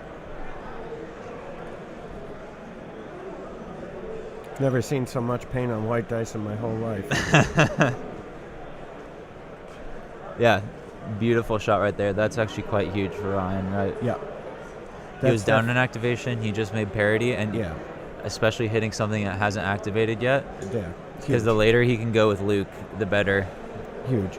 Yeah, and like we were talking on the podcast a couple weeks ago, I guess now, about, what to do when you're in activation down. This can be a real mood killer when you lose an activation this early. Just especially one shot from one other unit, and you're like, oh no. Yeah. Same thing nearly happened to Ryan, right? His Mark II is currently sitting on 3 wounds. Looks like he pulled a... Oh, he is pulling a card. Let's get that on there. Oh, Bacta and field scanners. Normally Bacta is amazing, but he is playing droids, and no thanks to Bacta. Yep. So he will not be selecting the Bacta, and will take the field scanner, which gives you an extra dodge. Irony there is, right, typically Bacta is the best card in the deck. Yep. Not when you're a pure machine list. You know what's something interesting that just hit me? Somebody made a comment about dice in the chat. Do you know, just for everybody's information out there, FFG put out a dice rolling app for Legion and X-Wing and Armada. Did you know that that's an official tool that you can use in tournaments? That you could get your phone or tablet and you could put it on the table and you could use that app for rolling dice. That is a legitimate tool you can use, and it's perfectly legal at all tournaments. Yeah, I guess since it's still FFG floor rules, there hasn't even been any clarification since that. Correct, yep. So maybe at some time they'll move the dice app over to the AMG name, but as of now, seeing some more dice getting rolled right off the bat. Pretty good rollout. We got 4 hits, and he has aggressive he has 2 surges, so that will be 4 hits after the conversion. After cover, 1 coming through. Finishing off the Mark II, so that's exactly what I needed. Back at activation parity, back in the lead. Keeping this game on. We've had some really fun games with a lot of shots on turn 1. Yep. Often for streaming, the first few rounds, we're just kind of sitting here like, oh, one person's rotating this way. Yeah. We'll chat about other things, but lots of shots being taken right off the bat here. Yeah, for those of you wondering, it's called Star Wars Dice, and it does still look like it has a price tag on it, so it looks like it's about $5 in the App Store on Apple anyways. All right. We got Han Solo rushing in. But I think that's also still good for their Edge of the Empire, the RPG stuff, which has moved to another company under Asmodee. But yeah, it's got all the dice for all those different Star Wars games that were once part of FFG. Do you know who's running that game? Because I play the Edge of the Empire and all that, and I saw it's being sold on the Asmodee site, but I didn't know if they're developing new content. They are. I forgot the name of the child company of Asmodee, but yeah, it's another publisher under Asmodee. I forgot who it is. I'm so happy. I love that rule set. I've run a campaign with my friends that lasted I think 2.5 years at my school. Yeah, it was super fun. Great rule set. Edge Studio. That's exactly who it is. Yeah, Edge we Studio. Actually, so with Ryan on screen and Krabick in the chat, we for a while there, myself, Ryan, Krabick, and the TO of this event, Brendan, we're all running an Edge of the Empire stream live cast called Recover the Supplies. You can actually see it right on this YouTube channel. So we did that during the pandemic when we were all locked in our houses. We were like, all right, every week we're doing this, Everyone's going a little crazy, gotta get out here. Yeah, so if you search Recover the Supplies on our YouTube channel after this stream, you'll be able to see Krabick's character cutting holes in the middle of ships and doing crazy stuff, and Brendan was our DM, and me and Ryan trying to do stuff, and so it's fun. I think I watched some of that actually. Yeah, it was good time. The intro, I did all the animation for the intro, and Krabick he wrote a song for it. So I just remember lots of tomfoolery in a decontamination room in the very first episode. Yeah. It was a benign story beat of they had to walk through a decontamination pod. I forgot who it was, but their character threw a huge fuss and made all this drama over literally just a flavor point about the planet you're on. Yeah, Krabick driving me insane every episode. It was just so much fun, I'm trying to put on a show, and Krabick's I'm going to do some random stuff. It looks like we got a dice roll here. Yeah, so Han Solo coming in, taking some shots. Critting a hit. Crit, yep. steady, great things for Han. Again, I love where Legion's at. There's so many cool things we get to see. So no dice are rolled because there's cover, and Han is also pierced too. So there's, unless you are immune pierced, there's really no reason to roll dice unless your opponent weirdly doesn't want to pierce you. But that is rarely the case. But yeah, I was saying I'm so happy to see stuff like Han back out here, Op Luke. I mean, we've seen so much list variety. Yep. Being able to see earlier, right, Anakin with Padme, clone gun line along with an item Versio, ISF gun line with triple bikes. Like, there's all sorts of stuff you can play right now. We haven't even seen a Yoda's yet, and Yoda's normally, the boogeyman, and we haven't seen a single Yoda yet today. Only 2 games, but yeah, we will. I'm sure eventually. By the end of it, definitely. Yeah. So this going good so far. Real interesting. A lot of shots fired already. I mean, listen, you couldn't have 2 more exciting games, to be streaming for the first 2 games of the weekend. Normally, right? We don't get matches against such well-known people right off the bat. But first game. Dude. First game, we're still shaking our heads that happened. Yeah, I can't believe it. And then Dustin and Ryan are both great players, and this could be anyone's game. Yeah, and that literally could not have been a worse matchup. Not just the player, but the list for Kyle. Goodness, that was a rough matchup. It was pretty brutal. All right, here we go. We got some dice rolling. Ooh, 1 crit, a surge. Second crit and a hit, so he probably won't spend that surge, right? Because he just got the 2 crits you're pushing through. Yep. And that's going to be a full save. Wow. Han just taking the suppression. Yeah. Han is in a little bit risky spot, but lucky that tie wing should protect him from the brunt of this assault on the other side. Yep. But easily can be flanked. And he has to be careful of those Magnas. But great part is he has some operative Luke right behind. Ryan sizing up another shot from this hill right here.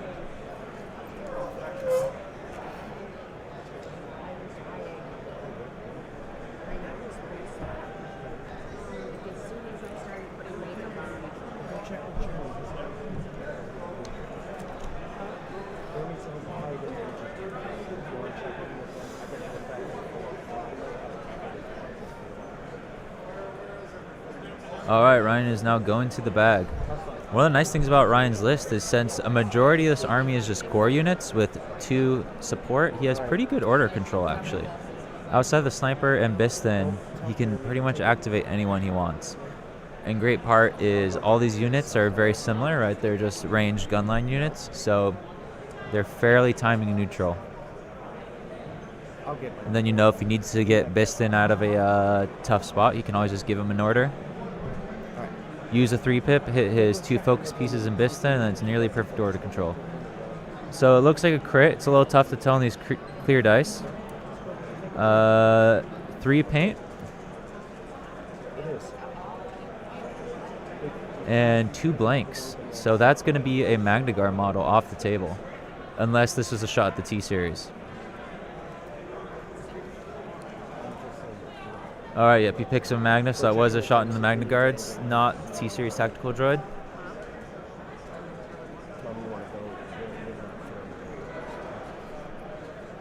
Rolling again from the split fire.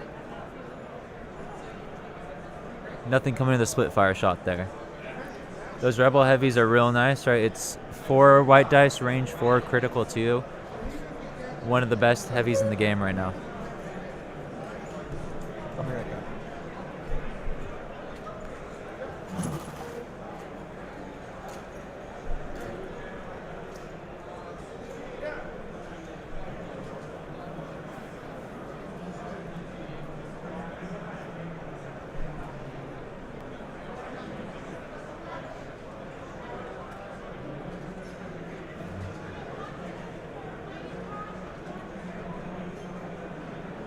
Dustin's getting ready, eyeing up some more shots.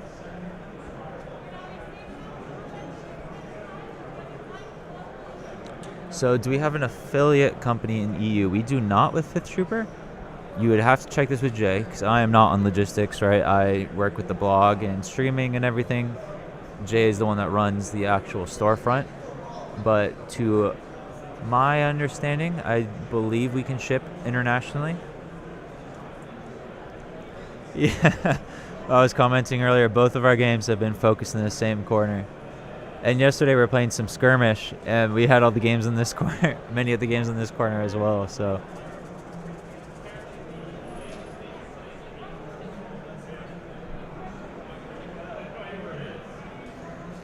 So to answer the question, obviously you can watch our cast from anywhere and go to our website, and I believe that the 5th Trooper ships internationally.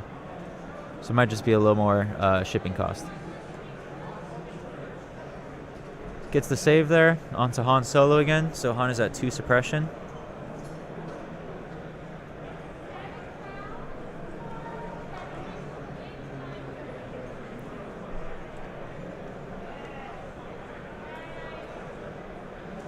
All right, that is an operative, so this is preparing to go with Op Luke. So Op Luke is just gonna hop forward,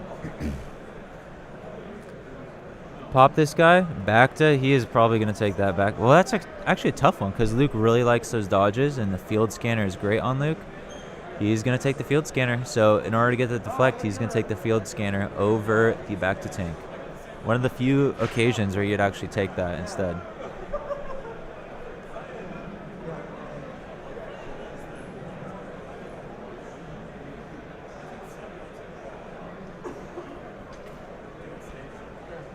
And Luke for a second move, moving to the side. It's a little risky there. I'm not sure I'm the biggest fan of this move. I think you still want to delay with Luke because from where Luke is going now, I think he can get shot by a lot of stuff. I think Ryan definitely still has some options, right? He could shoot. At least he has range 4 with his heavy weapons at the very worst. No, so he definitely took the dodge intentionally. Because with Luke, deflect is very good and you can reuse it.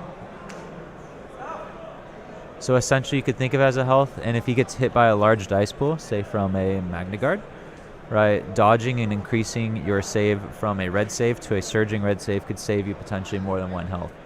So I think that was Ryan's thought with that. Might save more than 1 health by taking it. And real quick, while they're digging through the bag, just want to take a second to remind everyone that you can go to the5thtrooper.com, and we have everything for Star Wars Legion. We have our different podcasts. You have the 5th Trooper, which is our more casual podcast, talking about hobby, different things, more fun lists. We have Notorious Scoundrels, our competitive podcast. We have blogs that focus on everything from Evan Paul, Doc Villa, if you know him. He makes rant articles about the canon accuracy of units in Star Wars Legion, very scientific, down to unit guides, down to even new player guides, talk about strategy with different things. We also sell Legion product on the 5th Trooper website. And so if you go to the 5th Trooper, we have some new codes that you can use. It's right there on the front page for 10% off on everything Legion if you punch it in while you are checking out. And we currently have everything. It does say back order, but that is because the entire 5th Trooper team is here at Adepticon, so we will not be shipping over the weekends. All the shipments will come out after that.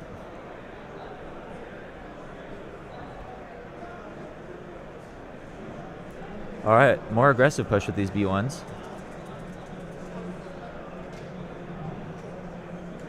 And full blank from the Naked Squadron B1s.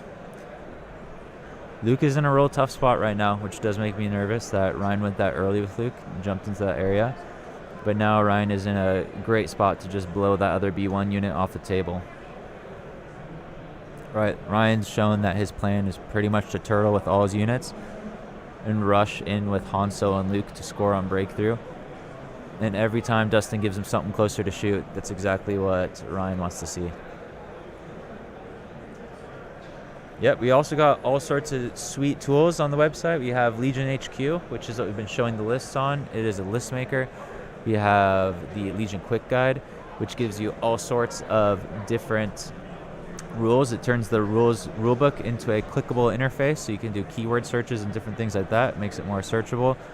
We have a new Legion Stats, which is coming out, which we have up. It'll give you different stats on tournament events if you want to know numbers about, how many games Vader was in at an event at a certain place. What's the win rates of different factions, faction by faction breakdowns. And then we also got ELO rankings, which is, if you're familiar, it's similar to chess. rankings, and it's just a global ranking from every tournament. So if you want to know where you kind of stand in the larger Legion community, you can check out there and see how your record works for that. You do have to have 10 games at major tournaments in order to be placed on the ELO boards, because we need a minimum amount of data to get you on that, to get you a score. But if you want to check it out, it's right there. Yeah, Legion Quick Guide is amazing. As a local TO, it saves me, because otherwise I originally had the rules printed, but they changed so much that wasn't practical. And then I would have the PDF, but it's really tough to find things. Legion Quick Guide puts it all in alphabetical order, makes it so everything's hyperlinked really easy. All right, another shot coming through. Knocking a few B1s off the table.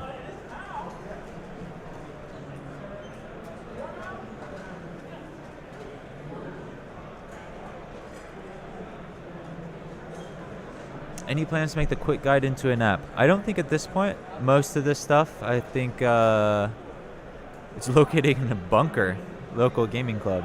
I think the plan is to keep it as a web app for now for most of our things. I don't know if there are plans to develop into a tool. To my understanding, we've kept most of our things as web apps at this point.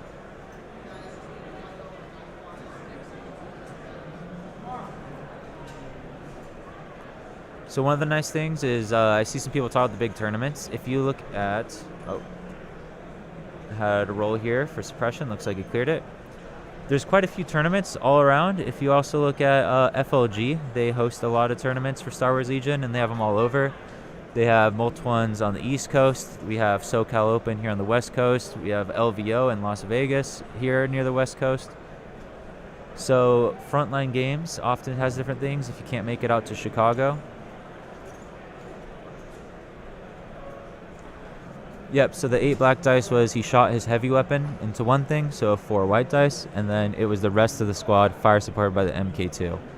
Gets you 8 black dice.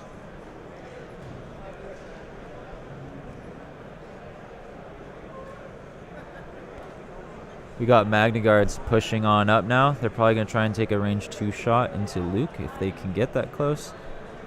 Get as much damage. Any giveaways this weekend? We actually do, Nathan.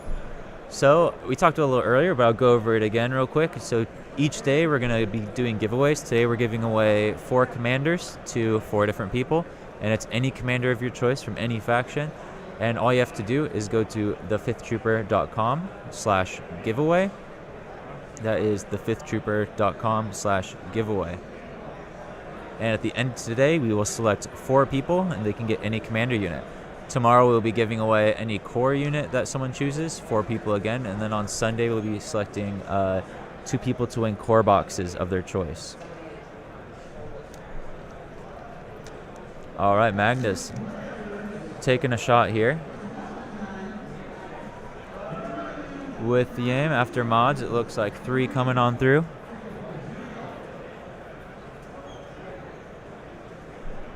Yep, Texas does have LSO and the Dallas Open as well.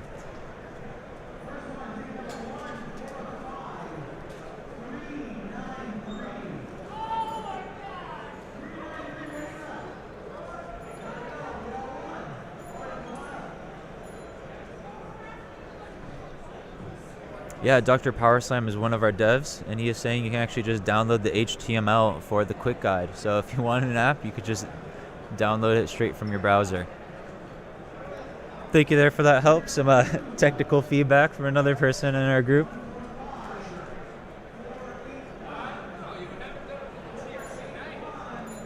Yeah, I think the goal here, just the Fifth Troopers, we want to give different tools for people in Legion. It's all the stuff we make is things we wish we had, and so it's awesome having people with so many skill sets and interests to, provide all these different tools, whether it's the quick guide, whether it's the Legion stats, the list builders, etc.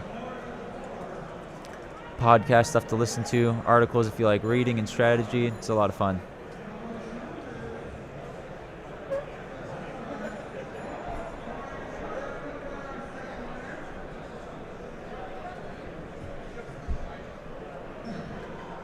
Some more shots being returned.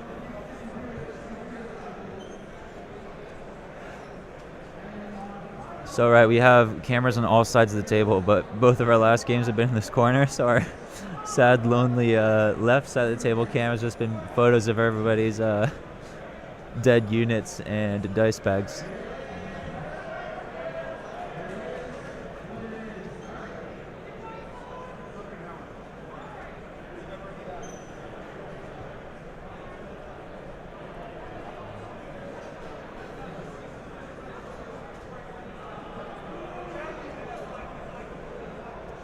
Potentially looking to get another shot onto Luke.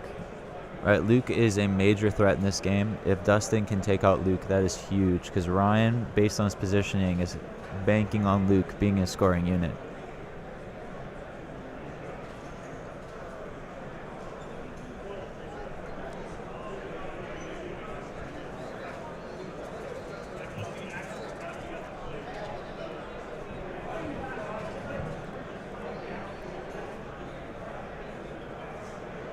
Ooh, big old shot from these Magnas. With all these aims, wow. So that is 9 hits overall. I'm guessing that's into Luke, so we'll see if Ryan is able to dodge it down. He may have already used his dodge on that last shot. I did not see. So if he rolls 8 dice, he's dodging this time. He is rolling 8, so he definitely dodged it.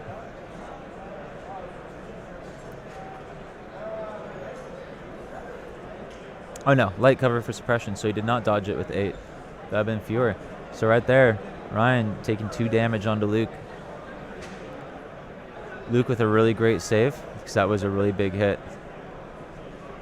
Right, 9 hits on average, you'd take roughly 4.5 wounds with a red save. It's a 50-50 save.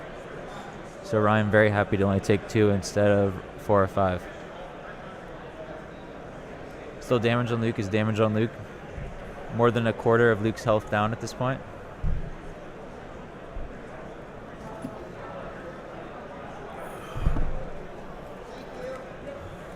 Hey, buddy. Welcome back, welcome back. So, had some big old shots. Luke is now at 2 wounds. Uh-oh. So he's hurting, but Ryan had some real great saves. He got last hit by, it was a roll of 8, and he only took 2 out of the 8 with no dodges. So that's not dodged bad. a bullet there. You know, when you see those dice, variance in the opposite. Yeah. If you took the exact same variance and flipped it, that would be Luke at 1 health. So Right. Ryan is very happy that it went his way there. Yeah, I think that was a precarious fire lane. You know, I was looking at it earlier going, is he going to run him up? So, yeah. That's what I was saying as well. I think he needed to hold on Luke a little longer. Yeah.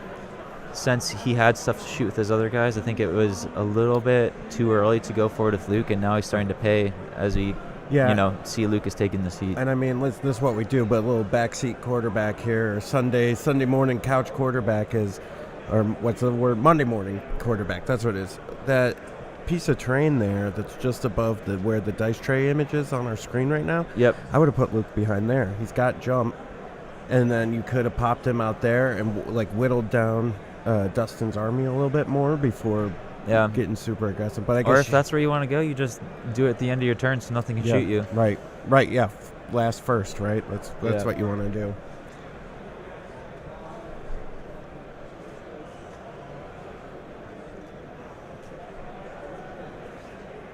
But still, Luke is very healthy. But the spider droids have yet to go, so that's some more powerful long-range firepower. And if Luke takes more hurt, and he might not be able to handle the Magna Guards. And a lot of this rides on Luke, as we were saying before. So what is this? The MK, I believe, is taking a shot. Rolling into some Magna Guards, double save. All right, red saves are hot this game. Yeah. Ryan saving 6 out of 8 on that last shot. And then a big old save right here, double save.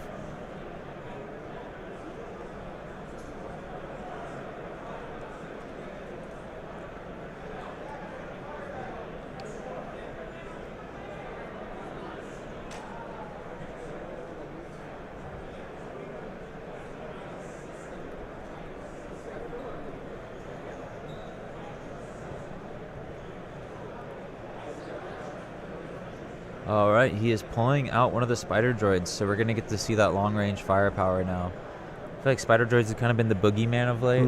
I don't think they're necessarily overtuned or busted, but they're showing up in a lot of places because they're just a really solid, well-rounded unit. Looks like he's going to have to displace some B1s here.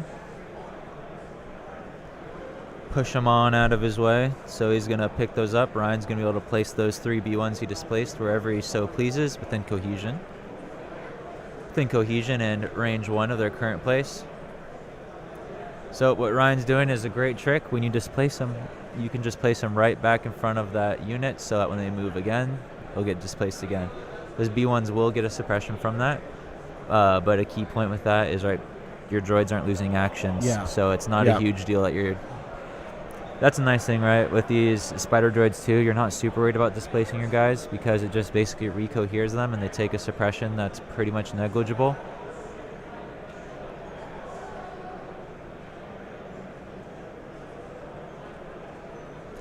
Yes, so actually someone did bring a 3 Ornithopter and 2 LAT in the game. Yeah. And that person is playing Evan the Raccoon Bolrus right now, who is also playing with an LAAT. Yeah, I'm going to go see how that's going. He's going to check in. Yeah. We got some team kills. I know in his heart, probably every time he shoots down one of those fires, Evan is probably so just dying inside. Yeah, let me go see where that's at. 2 kindred souls just so sad that they have to play each other and smash one of the other person's lists.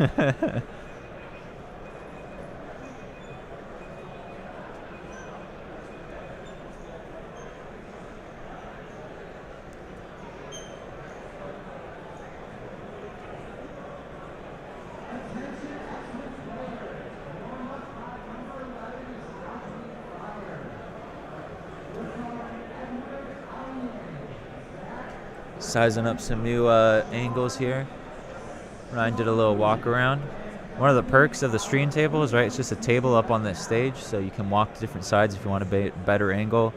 Ryan's trying to find people out in the open, get rid of that cover to get the most efficient shots.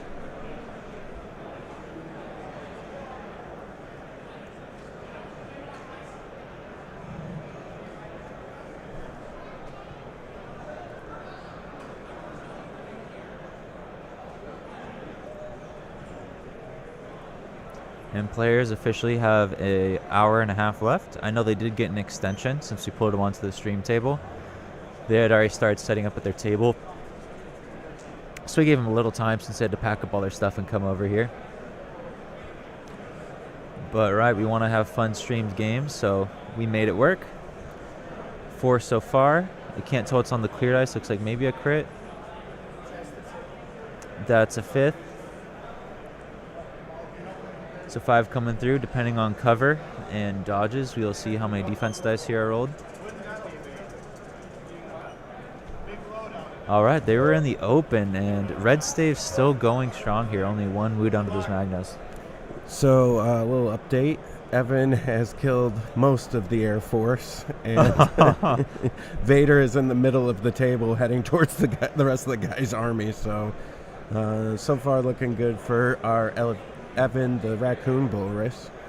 It's another one of those games that I want to cheer for both.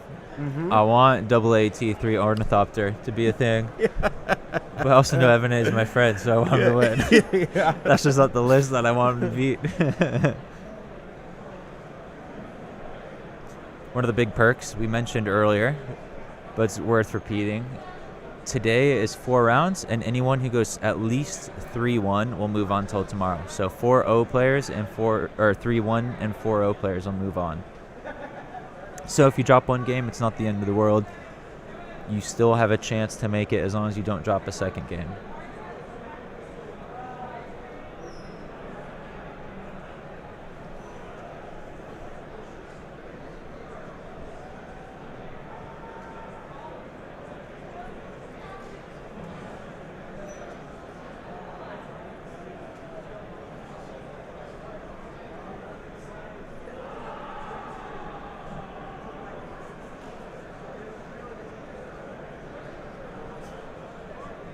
Yeah, people in our chat are saying you should have a meanwhile segment where you just walk around with the camera. Yeah. Update us on how all the games are going in the rest of the tournament. All right, so walking around the table again. Like I mentioned, This is just up on a stage. Ooh, we're getting some nice FaceTime of Mr. Sawaski. Eyeballing those. Both players are just agreeing on cover right now.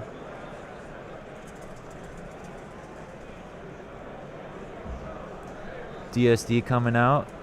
Most likely pelting into Luke. Right? Like I said, if Dustin can take out Luke, that is huge. So he just wants to keep loading shots on. So that's going to be 4 post cover. Or I guess he said he had heavy.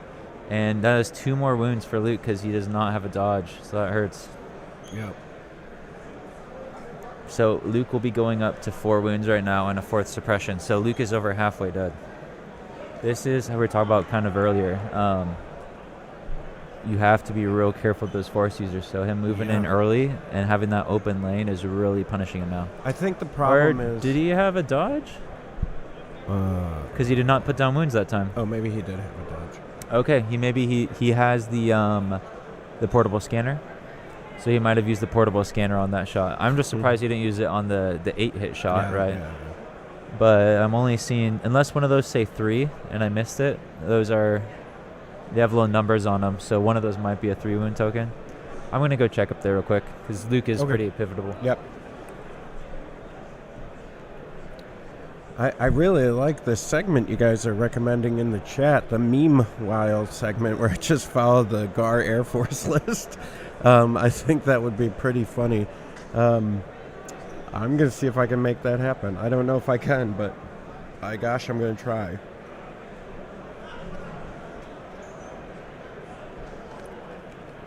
So quick update on Luke.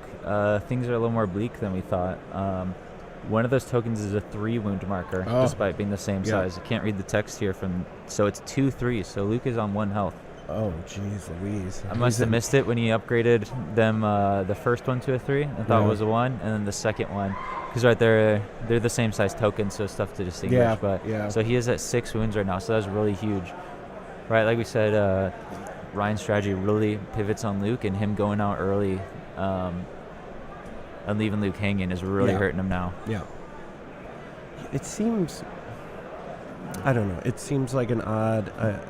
Ryan's a very smart player, so it seems like an odd choice, but I mean, listen, I just misviewed it and thought he could get farther. So something that might have messed him up is I saw him pre-measuring, and if you know movements are about range, he stopped short of a full move to grab a box, and maybe that messed up where he thought he was going because he wasn't thinking that, like, I can get there, but I got to do 2 full moves. Or he might have just guessed how far he could get. Maybe he thought he could be behind a line of sight blocker there. So I didn't see what Dustin played for his command card. He pulled it out of there so dang fast. What was Ryan's? He played what was it again? He played Full of Surprises. He played Full of Surprises. I didn't see. Dustin might set his right to the side, so maybe if we went to I will go boots on the ground to double check that. Oh yeah, I could do it. I'll bring it back. One of the perks of having both of us here is you can run up to the table real quick to check things if we miss it.